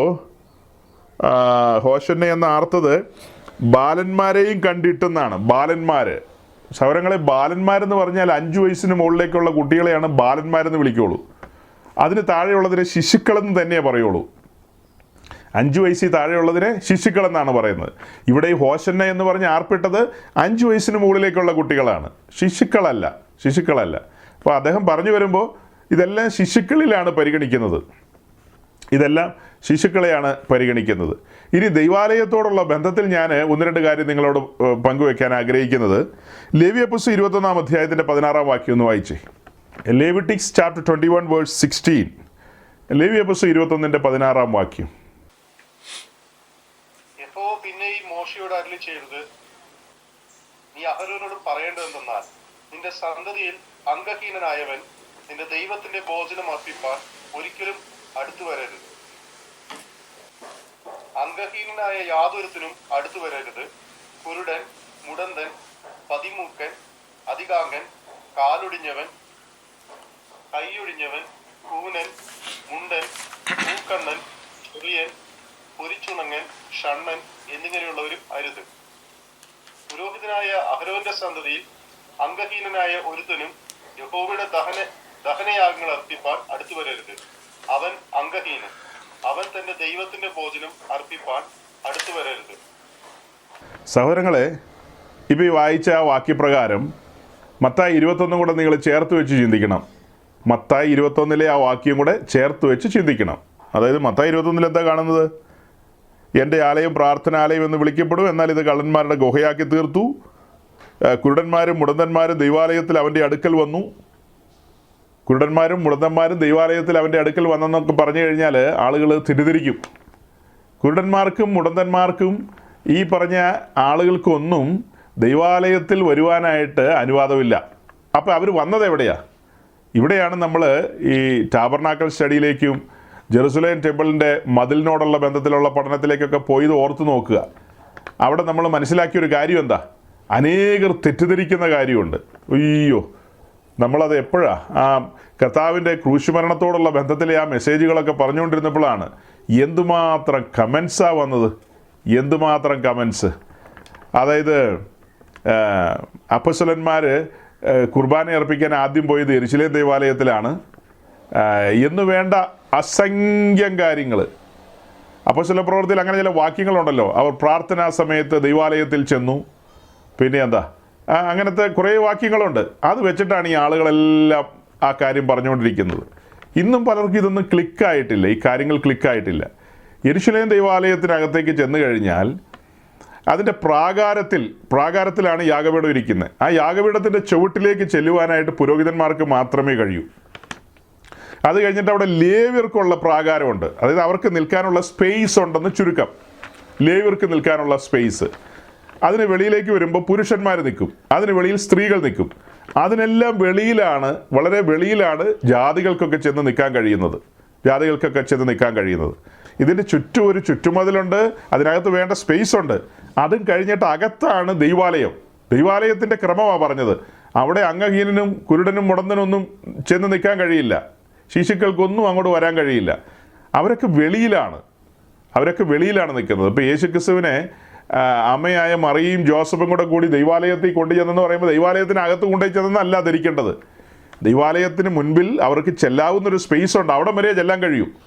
ആ സ്പേസിലാണ് പിൽക്കാലത്ത് ഈ വ്യാപാരങ്ങളൊക്കെ നടക്കുന്നത്. അത് ഒത്തിരി തുറന്ന സ്ഥലമാണ്, അവിടെ ഒത്തിരി സ്ഥലമുണ്ട്. അവിടെയാണ് ഈ പൊൻവാണിഭക്കാരും ഈ പറവകളെ വിൽക്കുന്നവരും ആടുകളെ വിൽക്കുന്നവരും ഒക്കെ കാണുന്ന സ്ഥലം അതാണ്. അവിടെ വലിയ ജനക്കൂട്ടമുണ്ട്, ആൾക്കൂട്ടമുണ്ട്. ഈ ടെമ്പിളുമായി ചുറ്റിപ്പറ്റി നിൽക്കുന്ന ആളുകളൊക്കെ അവിടെ ധാരാളമുണ്ട്. അതുകൊണ്ടാണ് പത്രോസും യോഹന്നാനും അവിടെ 3-ാം മണി നേരത്ത് കടന്നുപോയത്. പത്രോസും യോഹന്നാനും പ്രാർത്ഥിക്കാൻ പോയി എന്നാണ് എപ്പിസ്കോപ്പൽ സഭകളിലുള്ള എല്ലാവരും വിശ്വസിക്കുന്നത്. നമ്മൾ മാത്രം അത് വിശ്വസിക്കില്ല. വെടിവെച്ച് കൊന്നാൽ വിശ്വസിക്കില്ല. നിന്നെ കൊന്നിട്ട് വീണ്ടും കൊല്ലുമെന്ന് പറഞ്ഞാലും വിശ്വസിക്കില്ല. കാരണം എന്നാ? പത്രോസ് കൃപ പ്രാപിച്ചവനാണ്, വെളിവില്ലാത്തവനല്ല. പത്രോസ് എന്നാ പറഞ്ഞത്? നീ വന്ദിനായവൻ്റെ പുത്രനായ ക്രിസ്തു എന്നാ പറഞ്ഞത്. വെളിപ്പാടല്ലേ പറഞ്ഞത്. അപ്പോൾ ഇവിടെ വെളിപ്പാടാണ്. ക്രിസ്തുവിൻ്റെ ക്രൂശുമരണത്തെക്കുറിച്ചുള്ള ബോധ്യം ലഭിച്ചിരിക്കുകയാണ്. ആ ബോധ്യം ലഭിച്ച പത്രോസ് തന്നെയല്ല, അവർ പരിശുദ്ധാത്മാവിൽ നിറയപ്പെട്ടു, ഉയരത്തിലെ ശക്തി പ്രാപിച്ചു കഴിഞ്ഞു. 1-ാമത്തെ പ്രസംഗം പത്രോസ് പ്രസംഗിച്ചു കഴിഞ്ഞു. 3000 പേരെ അകത്തേക്ക് കൊണ്ടുവന്നു. യെരുശലേം ദേവാലയത്തിലേക്കല്ല കൊണ്ടുവന്നത്. 3000 പേരെ കൊണ്ടുവന്നത് ദൈവരാജ്യത്തിലേക്കാണ് കൊണ്ടുവന്നത്. അടുത്ത പ്രസംഗങ്ങളിലൂടെ 5000 വന്നു. അവരെയൊക്കെ കൊണ്ടുവന്ന് യെരുശലേം ദേവാലയത്തിലേക്കല്ല, അന്നാസും കയ്യഫാവും അല്ല മൂറവും പൂശിയത്. അവരെയൊക്കെ സുവിശേഷത്തിൻ്റെ കേൾവിയാൽ ദൈവരാജ്യത്തിലേക്ക് കൊണ്ടുവന്നു. പത്രോസിൻ്റെ പ്രസംഗങ്ങൾ, അപ്പോസ്തലന്മാരുടെ പ്രസംഗങ്ങൾ, ജനമെല്ലാം ദൈവരാജ്യത്തിലേക്കാണ് വന്നിരിക്കുന്നത്. അവരുടെ ഇപ്പോഴത്തെ പ്രസംഗം എന്താ? അത്യുന്നതനായ ദൈവം കൈപ്പണിയായ ക്ഷേത്രങ്ങളിൽ വാസം ചെയ്യുന്നില്ല. പിന്നെയോ നിങ്ങളാകുന്നു ദൈവത്തിൻ്റെ മന്ദിരം. നിങ്ങളാകുന്നു ദൈവത്തിൻ്റെ മന്ദിരം. വലിയവനായ ദൈവം നിങ്ങളിലാണ് വാസം ചെയ്യുന്നത്. ഇപ്പോഴത്തെ പ്രസംഗം അതല്ലേ? അങ്ങനെ പ്രസംഗിക്കുന്ന പത്രോസ് അതുമാത്രമോ? അവരെന്താ പറയുന്നത്? തത്സമയ സഹായത്തിനുള്ള കൃപ പ്രാപിപ്പാനായി കൃപാസനത്തെങ്കിലേക്ക് വരാനല്ലേ പറയുന്നത്. നിങ്ങൾ നിങ്ങളുടെ കാര്യങ്ങൾക്കും ആവശ്യങ്ങൾക്കും വേണ്ടി ഇപ്പോൾ ധൈര്യത്തോടെ കൃപാസനത്തെങ്കിലേക്ക് വരിക. കൃപാസനത്തെങ്കിലേക്ക് വരിക. അവിടെ വന്ന് ആബാ പിതാവേ എന്ന് വിളിക്കുക. യെരുശലേം ദേവാലയത്തിൻ്റെ വെളിയിൽ പോയി പുരുഷന്മാരുടെ പ്രാകാരത്തിൽ ലേവ്യരുടെയും പുറകെ പോയി നിൽക്കാൻ പത്രോസ് എന്നെ പൊട്ടനാണോ? ഇങ്ങനെ വിശ്വസിക്കണമെങ്കിൽ അവനൊരു കത്തോലിക്കനോ ഓർത്തഡോക്സുകാരനോ ആയിരിക്കണം. കൃപ പ്രാപിച്ച ഒരുത്തിന് അങ്ങനെ വിശ്വസിക്കാൻ കഴിയുമോ? യെരുശലേം ദേവാലയം എന്ന് പറയുന്നതൊക്കെ ക്യാൻസൽ ചെയ്തു. ഇന്ന് അങ്ങനെ ഒരു ദൈവാലയം ഇല്ല. പുതിയ നിയമത്തിലൊരു ദൈവാലയവും ഇല്ല. പുതിയ നിയമത്തിലെ ദൈവാലയം ഞാനും നിങ്ങളുമാണ്. ഈ അവിയൽ പരുവക്കാരാണ് ദൈവാലയവും പൗരോഹിത്യവും ഇതെല്ലാം കൊണ്ടു കിടക്കുന്നത്. എല്ലാം അവിയൽ പരുവല്ലേ. അവിയൽ പരുവത്തിൽ കൈകാര്യം ചെയ്യുന്നതുകൊണ്ടാണ് അവരിതൊക്കെ അങ്ങനെ ചെയ്യുന്നത്. വെളിപ്പാട് കിട്ടിയിട്ടില്ല. പത്രോസ് യോഹന്നാൻ ഒരിക്കലും അവിടെ പ്രാർത്ഥിക്കാൻ പോയിട്ടില്ല. അവർ സുവിശേഷം അറിയിക്കാൻ പോയതാണ്. ഈ പ്രസംഗം കേട്ടാൽ വരും ഇപ്പം എല്ലാവരും കൊടയും പടിയുമായിട്ട്. ദൈവാലയം ഇല്ലേ, എന്തായി പറയുന്നത്, കുർബാനയില്ലേ എന്നൊക്കെ ചോദിച്ചു വരും. അന്നാസിനെയും കയ്യഫാവിനെയും മാറ്റി നിർത്തിയിട്ട് പത്രോസ് ആദ്യത്തെ കുർബാന എവിടെ അർപ്പിച്ചെന്ന്. എങ്ങനെ ഇവരെയൊക്കെ അടിമകളാക്കിയെന്ന് ഞാൻ ഓർക്കുന്നത്. ഇത് എന്നാ മരുന്ന് കൊടുത്തിട്ടാണ് ഇങ്ങനെ ആക്കിയെന്നുള്ളതാണ്. എന്ത് മരുന്നാണെങ്കിലും അത് കനം കൂടിയ മരുന്ന് തന്നെയാണ്. അല്ലെങ്കിൽ ഒരുത്തിന് ഇത്രയും വെളുവേട് പറയാൻ പറ്റുമോ? യഹൂദന്മാരുടെ ദൈവാലയത്തിൽ ക്രിസ്ത്യാനികൾ, ഇവരിപ്പോൾ യഹൂദന്മാരല്ല, ഇവരിപ്പോൾ അറിയപ്പെടുന്നത് ക്രിസ്ത്യാനികൾ എന്നുള്ള നിലയിലല്ലേ. ഇവർ ക്രിസ്തുവിൻ്റെ അനുകാരികളാണ്. ഇവർ ദൈവസഭയുടെ ഭാഗമാണ്. ഇവർ ദൈവരാജ്യം പ്രസംഗിക്കുന്നവരാണ്. ഇവർ നിത്യത പ്രസംഗിക്കുന്നവരാണ്. അവരെങ്ങനെയാണ് അവിടെ പോയിട്ട് കുർബാന അർപ്പിക്കുന്നത്? അത് എന്ത് കുർബാനയാണ്? എത്രയോ നൂറ്റാണ്ടുകളായിട്ട് ഈ മനുഷ്യരെല്ലാം വഞ്ചിച്ചിട്ടിരിക്കുക ദൈവമേ. എത്രയോ നൂറ്റാണ്ടുകളായിട്ട്. വേഗം 1-2 വാക്യം കൂടെ വായിച്ചേക്കാം. വേഗം 1-2 വാക്യം കൂടെ. ലൂക്കോസിൻ്റെ സുവിശേഷം 10-ാം അധ്യായത്തിൻ്റെ 21-ാം വാക്യം. 21-ാം വാക്യത്തിൽ എന്താ കണ്ടത്? ആ നാഴികയിൽ അവൻ പരിശുദ്ധാത്മാവിൽ ആനന്ദിച്ചു പറഞ്ഞത്, പിതാവേ, സ്വർഗത്തിനും ഭൂമിക്കും കർത്താവായുള്ളവേ, നീ ജ്ഞാനികൾക്കും വിവേകികൾക്കും മറച്ച് ശിശുക്കൾക്ക് വെളിപ്പെടുത്തിയതുകൊണ്ട് ഞാൻ നിന്നെ വാഴ്ത്തുന്നു. അതെ പിതാവേ, അതെ പിതാവേ, ഇങ്ങനെ നിനക്ക് പ്രസാദം തോന്നിയല്ലോ. യേശു കർത്താവ് പറയാണ്, പിതാവേ, ഞാൻ നിന്നെ വാഴ്ത്തുന്നു. കാരണം എന്താ? സ്വർഗത്തിനും ഭൂമിക്കും കർത്താവായുള്ളവേ, നീ ജ്ഞാനികൾക്കും വിവേകികൾക്കും മറച്ച് ശിശുക്കൾക്ക് വെളിപ്പെടുത്തിയത് കൊണ്ട് ഞാൻ നിന്നെ വാഴ്ത്തുന്നു. ഏത് കാര്യമാണ്? അതിന് തൊട്ട് മുകളിൽ 17 മുതലുള്ള വാക്യങ്ങളിൽ ചില കാര്യങ്ങൾ കാണും. ആ 70 പേർ സന്തോഷത്തോടെ മടങ്ങി വന്ന്, കർത്താവേ, നിന്റെ നാമത്തിൽ ഭൂതങ്ങളും ഞങ്ങൾക്ക് കീഴടങ്ങുന്നു എന്ന് പറഞ്ഞു. അതിന് അവൻ അവരോട് പറഞ്ഞത്, സാത്താൻ മിന്നൽ പോലെ ആകാശത്ത് നിന്ന് വീഴുന്ന ഞാൻ കണ്ടു. പാമ്പുകളെയും തേളുകളെയും ശത്രുവിൻ്റെ സകല ബലത്തെയും ചവിട്ടുവാൻ. അതൊക്കെ പറഞ്ഞു കഴിഞ്ഞിട്ട് താഴേക്ക് വായിക്കുമ്പോൾ, എങ്കിലും ഭൂതങ്ങൾ നിങ്ങൾക്ക് കീഴടങ്ങുന്നില്ലല്ല, നിങ്ങളുടെ പേര് സ്വർഗത്തിൽ എഴുതിയിരിക്കുന്നില്ല അത്രേ, സന്തോഷിപ്പീൻ. അത് പറഞ്ഞു കഴിഞ്ഞിട്ടാണ് ഇത് ചേർത്ത് പറയുന്നത്. എങ്ങനെയാണ് പറയുന്നത്? സ്വർഗത്തിനും ഭൂമിക്കും കർത്താവായുള്ളവേ, നീ ജ്ഞാനികൾക്കും വിവേകികൾക്കും മറച്ചു വെച്ച് ശിശുക്കൾക്ക് വെളിപ്പെടുത്തിയത് കൊണ്ട് ഞാൻ നിന്നെ വാഴ്ത്തുന്നു. ഇവിടെ പറയുന്ന ജ്ഞാനികളും വിവേകികളും ഒക്കെ ആരാ? അവിടെ ധാരാളം ശാസ്ത്രിമാരും പരീശന്മാരും സദൂക്യരും മഹാപുരോഹിതന്മാരും പ്രമാണിമാരും ഒക്കെയുണ്ട്. ഇവർക്കൊന്നും മനസ്സിലാകാത്ത കാര്യമാണ് ശിശുക്കൾക്ക് വെളിപ്പെടുത്തി കൊടുത്തത്. എന്നുവെച്ചാൽ പൊടിക്കുഞ്ഞുങ്ങൾക്ക് വെളിപ്പെടുത്തി കൊടുത്തതാണോ? സ്വർഗീയ മർമ്മങ്ങൾ. സ്വർഗീയ മർമ്മങ്ങൾ അറിയാവുന്ന ഏത് ശിശുവാണ് നമ്മുടെ മലയാളക്കരയിലുള്ളത്? ഒരു 3 വയസ്സ് വരെ പ്രായമുള്ള ഏതെങ്കിലും ഒരു ശിശുവിൽ നിന്ന് സ്വർഗീയ മർമ്മങ്ങൾ കേൾക്കാൻ നമുക്ക് താല്പര്യമുണ്ട്. ഓർത്തഡോക്സ് ആയാലും കൊള്ളാം, കത്തോലിക്ക ആണെങ്കിലും കൊള്ളാം, ഇനി പെന്തിക്കോസുകാരുടെ വീട്ടിലെ ആണെങ്കിലും കൊള്ളാം. ഏത് വീട്ടിലെ ആണെങ്കിലും നമ്മൾ കേൾക്കാൻ തയ്യാറാണ്. എവിടെയാണേലും വരാം. കാസർഗോഡ് വേണേൽ വരാം, തിരുവനന്തപുരത്ത് വേണേൽ വരാം, എവിടെ വേണേലും വരാം. മലയാളക്കരയിൽ എവിടെയാണേലും മതി. വിദേശത്താണ് വലിയ പാടാ, വണ്ടിക്കൂലിക്കാശൊക്കെ ഒത്തിരിയാവും. അപ്പോൾ കേരളക്കരയിൽ എവിടെയെങ്കിലും ഇങ്ങനെ സ്വർഗീയ മർമ്മങ്ങളൊക്കെ വെളിപ്പെടുത്തുന്ന ശിശുക്കളുണ്ടെങ്കിൽ ഒന്ന് കാണാൻ താല്പര്യമുണ്ടായിരുന്നു. ശിശുക്കളുണ്ടെങ്കിൽ കാണാൻ താല്പര്യമുണ്ടായിരുന്നു. ഒരുവൻ രക്ഷാനിർണയം പ്രാപിച്ച് പരിശുദ്ധാത്മാവിൻ്റെ സ്പർശനത്താൽ ദൈവരാജ്യത്തിലേക്ക് വന്നു കഴിഞ്ഞാൽ അവിടെ മുതൽ അവൻ ആള് മാറിയവനെ പോലെ ആകുകയല്ലേ? അവൻ്റെ വായിൽ നിന്ന് എന്തെല്ലാം കാര്യങ്ങളാണ് വരുന്നത്? ഈ സംസാരിക്കുന്ന ഞാൻ തന്നെയാണ് ഏറ്റവും വലിയ ഉദാഹരണം, വേറെ ഒരാളുമല്ല. നിങ്ങൾക്ക് അറിയാവുന്ന പോലെ ഞാൻ പഴയൊരു ബിസിനസ്സുകാരനായിരുന്നു. എൻ്റെ ബിസിനസ് പാർട്ട്ണർ എന്ന് പറയുന്ന ഒരു ഓർത്തഡോക്സിലെ സീനിയർ പുരോഹിതനായിരുന്നു. 2 മാസം മുമ്പാണ് അദ്ദേഹം മരിച്ചത്. ഞങ്ങളങ്ങനെ ജീവിച്ചു പോയ ആ ഒരു കാലം ഞാൻ ഓർക്കുകയാണ്. അദ്ദേഹത്തിനും ദൈവം ഉണ്ടായിരുന്നു എന്ന് സംശയമാണ്, എനിക്കും ദൈവം ഉണ്ടായിരുന്നു എന്ന് സംശയമാണ്. ദൈവം ഉണ്ട്, പക്ഷെ ഞങ്ങളും ദൈവമായിട്ട് വലിയ ബന്ധം ഉണ്ടായിരുന്നു എന്ന് ഞങ്ങൾക്ക് 2 പേർക്കും സംശയമാണ്. അങ്ങനെ ജീവിച്ചൊരു പഴയ കാലമാണ്. എന്നാൽ ഏതോ ഒരു സമയത്ത് കർത്താവ് നമ്മെ തൻ്റെ സ്നേഹത്തിലേക്ക്, ആ കരവലയത്തിലേക്ക് വലിച്ചടിപ്പിച്ചു. ഒരാകർഷണം ലഭിച്ചു. തിരുവെഴുത്തുകൾ വെളിപ്പെട്ടു. സുവിശേഷത്തിൻ്റെ ശക്തിയാൽ വീണ്ടും ജനനാനുഭവത്തിലേക്ക് വന്നു. അങ്ങനെ ദൈവരാജ്യത്തിൻ്റെ ഭാഗമായി തീർന്നു. പിന്നീട് ഞാൻ ഓർക്കുക, എന്തുമാത്രം മനുഷ്യരോടാണ് ഞാൻ സുവിശേഷം പറഞ്ഞിട്ടുള്ളത്. വേദപുസ്തകത്തിൻ്റെ ABCD അറിയാൻ മേലാത്ത ഞാൻ പിന്നീട് അസംഖ്യം ആളുകളോട് സംസാരിച്ചിട്ടുണ്ട് ആ ഒരു കാലത്ത്. ഇപ്പോൾ ഒരു അനുഭവ സമ്പത്തുണ്ട്, അത് വെച്ചിട്ടല്ല പറയുന്നത് ഞാൻ. ആ വിശ്വാസ വഴിത്താരയിലേക്ക് ഇറങ്ങി തിരിച്ച ആദ്യത്തെ ഒരു 6 മാസം എടുക്കുക സഹോദരങ്ങളെ. ആ 6 മാസം ആദ്യത്തെ 1 വർഷം കൊണ്ട് എൻ്റെ സ്ഥാപനത്തിലെ എന്നോട് കൂടെ ജോലി ചെയ്തുകൊണ്ടിരുന്നൊരു സഹോദരനുണ്ട്. അവൻ 934 ഭരണഘടന അംഗീകരിക്കുന്നവനല്ല. അവൻ പറഞ്ഞാൽ എനിക്ക് അതിനോട് താല്പര്യമില്ല, 934 ഭരണഘടന വേണ്ടാന്നാണ് പറയുന്നത്. അവൻ ആ നാട്ടിൽ നിന്ന് ഈ എറണാകുളത്തും പിന്നെ പല സ്ഥലങ്ങളിലൊക്കെ അവരുടെ ആ സഭയുടെ പ്രോഗ്രാമുകൾ നടക്കും. അപ്പോൾ വലിയ ബസ്സിനകത്താണ് ആളുകളെ കൊണ്ടുപോകുന്നത്, മൈക്കൊക്കെ കെട്ടി പട്ടച്ചാരയൊക്കെ അടിച്ചിട്ട് അവർ പോകുന്ന വഴിക്ക് അവർ പറയും, അന്ത്യോക്യയാണെ കട്ടായം അമ്മയെ കണ്ട് മരിക്കില്ല, നിന്നെ ശരിയാക്കൂ എന്നൊക്കെ പറഞ്ഞുള്ള മുദ്രാവാക്യങ്ങൾ കുറേയൊക്കെ എനിക്കറിയാമായിരുന്നു, എല്ലാം മറന്നുപോയി. ഇവൻ വന്ന് എന്നോട് പറയുന്ന മുദ്രാവാക്യങ്ങളാണ്. ആ പോകുന്ന പോക്കിൽ വെള്ളമടിച്ചിട്ടാണ് പോകുന്നത്, എന്നാലല്ലേ ഉഷാറായിട്ട് വിളിക്കാൻ പറ്റുള്ളൂ. അങ്ങനെ നടന്ന 1 കൊല്ലം കൊണ്ട് അവനെ ഞാൻ മാമോദീസ മുക്കി എന്ന് പറഞ്ഞാൽ മതിയല്ലോ.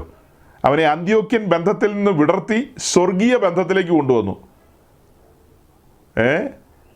അവനെ എവിടുന്ന പുറത്തേക്ക് കൊണ്ടുവന്നത്?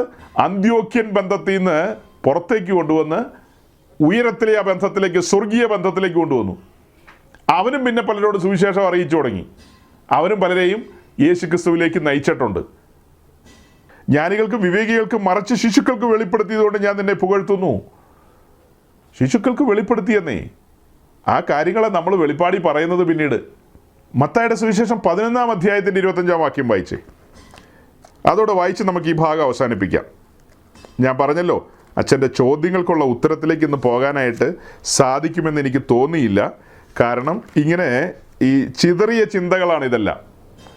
ഈ വാക്യങ്ങളൊക്കെ അദ്ദേഹം കോട്ട് ചെയ്തുകൊണ്ട് നമ്മുടെ മെസ്സേജിനോടുള്ള ബന്ധത്തിൽ പിന്നത്തേത് പറഞ്ഞു വന്നപ്പോഴാണ് അതൊക്കെ പറഞ്ഞത്. ഈ വാക്യങ്ങളൊക്കെ അദ്ദേഹം പറഞ്ഞു വന്നതുകൊണ്ട് അതിൻ്റെ ഒരു നിജസ്ഥിതി അന്വേഷിച്ച് നമ്മൾ പോയെന്ന് മാത്രമേ ഉള്ളൂ. അപ്പോൾ ഈ വാക്യങ്ങളുടെയൊക്കെ ഗൗരവം നിങ്ങൾ ഉൾക്കൊള്ളുക. യെസ്, മത്തായി 11-ന്റെ 25-ാമത്തെ വാക്യം. ആ സമയത്ത് തന്നെ യേശു പറഞ്ഞത്, പിതാവേ, സ്വർഗത്തിനും ഭൂമിക്കും കർത്താവായുള്ളവേ, നീ ഇത് ജ്ഞാനികൾക്കും വിവേകികൾക്കും മറച്ച് ശിശുക്കൾക്ക് വെളിപ്പെടുത്തിയത് കൊണ്ട് ഞാൻ നിന്നെ വാഴ്ത്തുന്നു. ഈ വാക്യം വായിക്കുന്നതിന് മുമ്പ് 11-ാം അധ്യായത്തിൻ്റെ തുടക്കത്തിലേക്കൊന്ന് നോക്കിക്കഴിഞ്ഞാൽ, യേശു തൻ്റെ 12 ശിഷ്യന്മാരോട് കൽപ്പിച്ച് തീർന്ന ശേഷം അതത് പട്ടണങ്ങളെ ഉപദേശിപ്പാനും പ്രസംഗിപ്പാനും അവിടെ നിന്ന് പുറപ്പെട്ടു പോയി. അങ്ങനെ പുറപ്പെട്ടു പോയതിന് ശേഷം താൻ എത്തിച്ചേരുന്ന ചില സ്ഥലങ്ങളുണ്ട്. ആ എത്തിച്ചേരുന്ന സ്ഥലങ്ങളിൽ സംസാരിക്കുന്ന കാര്യങ്ങളൊക്കെയാണ് പിന്നീടുള്ള ഭാഗങ്ങളിൽ കാണുന്നത്. പിന്നീട് അതിൻ്റെ അടുത്ത പാരഗ്രാഫിലേക്ക് വരുമ്പോൾ ചില കാര്യങ്ങൾ പറയുകയാണ്. ചില കാര്യങ്ങൾ ഇങ്ങനെ പറഞ്ഞു വന്നിട്ട് അതിൻ്റെ 15-ാം വാക്യത്തിലേക്ക് വരുമ്പോൾ പറയുകയാണ്, കേൾപ്പാൻ ചെവിയുള്ളവൻ കേൾക്കട്ടെ. എന്നാൽ ഈ തലമുറ ഏതിനോട് ഉപമിക്കേണ്ടു? അതൊക്കെ കഴിഞ്ഞ് താഴേക്ക് വരുമ്പോൾ മനുഷ്യപുത്രനെ കുറിച്ചൊക്കെ പറഞ്ഞു കഴിഞ്ഞിട്ട് അടുത്ത പാരഗ്രാഫിലേക്ക് വരുമ്പോൾ പിന്നെ അവൻ തൻ്റെ വീര്യപ്രവൃത്തികൾ മിക്കതും നടന്ന പട്ടണങ്ങൾ മാനസാന്തരപ്പെടായികയാൽ അവയെ ശാസിച്ചു തുടങ്ങി. കോരസീനെ നിനക്ക് ഹാ കഷ്ടം, ബെത്സയിദേ നിനക്ക് ഹാ കഷ്ടം, നിങ്ങളിൽ നടന്ന വീര്യപ്രവൃത്തികൾ സോരിലും സീദോനിലും നടന്നിരുന്നു എങ്കിൽ എന്നൊക്കെയാണ് പറയുന്നത്. അതൊക്കെ കഴിഞ്ഞ് താഴേക്ക് വന്നിട്ട് കഫർനഹൂമിനെ കുറിച്ച് പറയുന്നുണ്ട്. കഫർനഹൂമിനെ ഒരു തരത്തിൽ പറഞ്ഞൊരു ശപിക്കുന്ന പോലെ തോന്നും നമുക്ക്.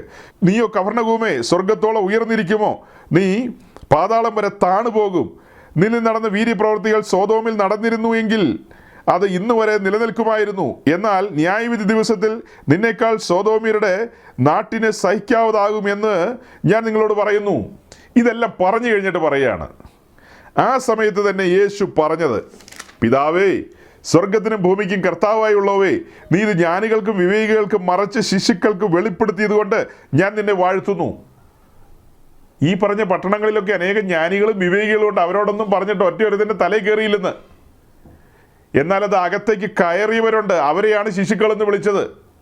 ജ്ഞാനികൾക്കും വിവേകികൾക്കും മറച്ചു വെച്ച് ശിശുക്കൾക്ക് വെളിപ്പെടുത്തിയതുകൊണ്ട്.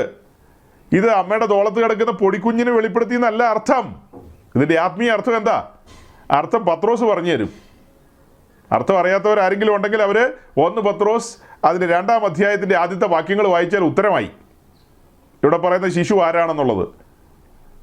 ഏതെങ്കിലും സഹോദരിയുടെ കയ്യിലിരിക്കുന്ന പൊടിക്കുഞ്ഞിൻ്റെ കാര്യമല്ല ഈ പറയുന്നത്. ജ്ഞാനികൾക്കും വിവേകികൾക്കും മറച്ചു വെച്ചിട്ട് വീണ്ടും ജനനാനുഭവത്തിലേക്ക് ശിശുതുല്യമായ ഹൃദയ നൈർമല്യതയോടുകൂടി കർത്താവിനെ സമീപിക്കുന്ന വ്യക്തികൾ, അവരെയാണ് ഉദ്ദേശിക്കുന്നത്. അവർക്ക് വെളിപ്പെടുത്തിയിരിക്കുന്നു എന്നുള്ളതാണ്. അല്ലാതെ ഇത് ലിറ്ററലായിട്ട് നമ്മളിതിൻ്റെ മീനിങ് എടുത്താൽ നമ്മുടെ എല്ലാ വീട്ടിൽ കൊച്ചു കുഞ്ഞുങ്ങളുണ്ട്, അല്ലെങ്കിൽ ഉണ്ടായിരുന്നു. ആ കുഞ്ഞുങ്ങളോടൊക്കെ ചോദിച്ചു കഴിഞ്ഞാൽ അവർക്ക് ദൈവരാജ്യ സംബന്ധിയായി എന്തെങ്കിലും ഒരു കാര്യം പറയാൻ അറിയാവോ?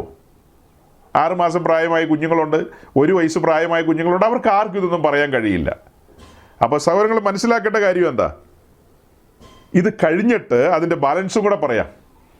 ഈ 11-ന്റെ 25-ാം വാക്യമാണ് നമ്മൾ ആദ്യം വായിച്ചത്.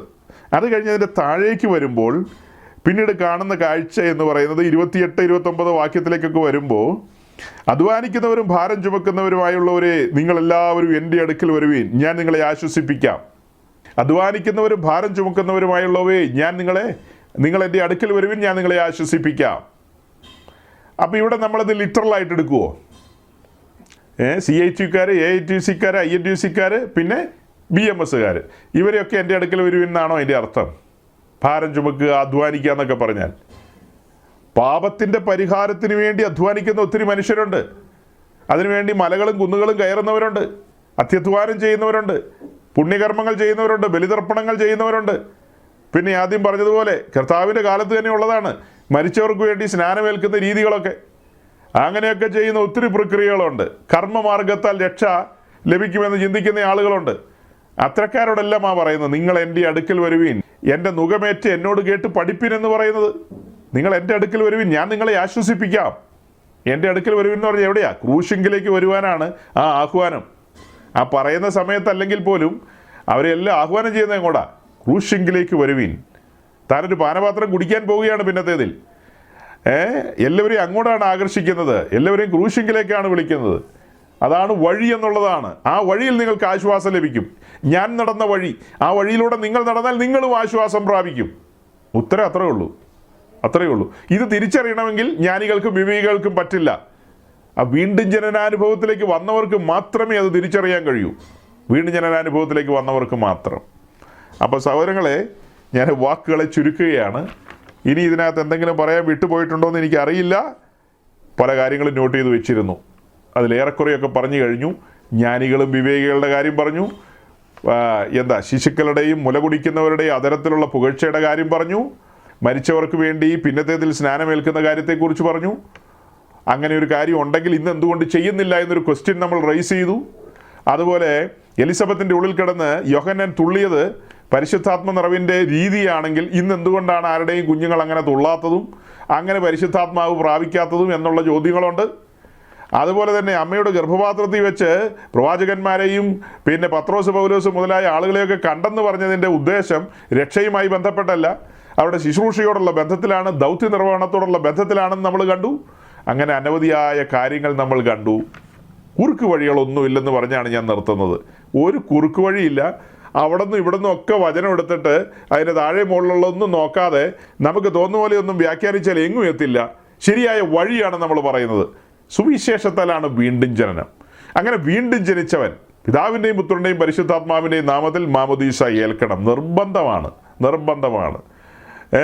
അങ്ങനെ ആ വഴിയിലേക്ക് കടന്നു വന്ന് പരിശുദ്ധാത്മ നിറവൊക്കെ പ്രാപിച്ച് ദൈവവചനമൊക്കെ വെളിപ്പെട്ട് കിട്ടുന്നത് അനുസരിച്ച് വചനം ധ്യാനിച്ച് മുന്നോട്ട് പോയി ഈ ഭൂമിയിൽ ക്രിസ്തീയ ജീവിതം ആസ്വദിച്ച് അനുഭവിച്ച് കർത്താവിൻ്റെ വരവിന് വേണ്ടി നോക്കി പാർക്കുക എന്നുള്ളതാണ് ഒരു പുതിയ നിയമ ഭക്തനെ സംബന്ധിച്ച് അവൻ്റെ മുമ്പിൽ വെച്ചിരിക്കുന്ന കാര്യങ്ങൾ. അതിന് പകരമായി തെറ്റായ വഴികളിലൂടെ സഞ്ചരിച്ചാൽ നഷ്ടം നമുക്ക് മാത്രമാണ്.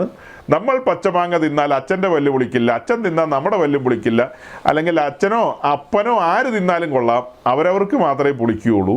രക്ഷ വ്യക്തിപരമായി സ്വായത്തമാക്കണം. വ്യക്തിപരമായി രക്ഷ സ്വായത്തമാക്കുകയും അങ്ങനെ രക്ഷിച്ചവനോട് ഒരു അഭേദ്യമായ ബന്ധത്തിലേക്ക് വരികയും ആ ബന്ധം ഊഷ്മളമാക്കുകയും ആ ബന്ധം തുടരുകയും ആ ബന്ധത്തിൽ തന്നെ പോകുമ്പോഴായിരിക്കും കാഹള ശബ്ദം കേൾക്കുന്നത്. കർത്താവ് താൻ ഗംഭീരനാദം, തൻ്റെ മണവാട്ടി കേൾക്കാനുള്ള ശബ്ദമാണത്.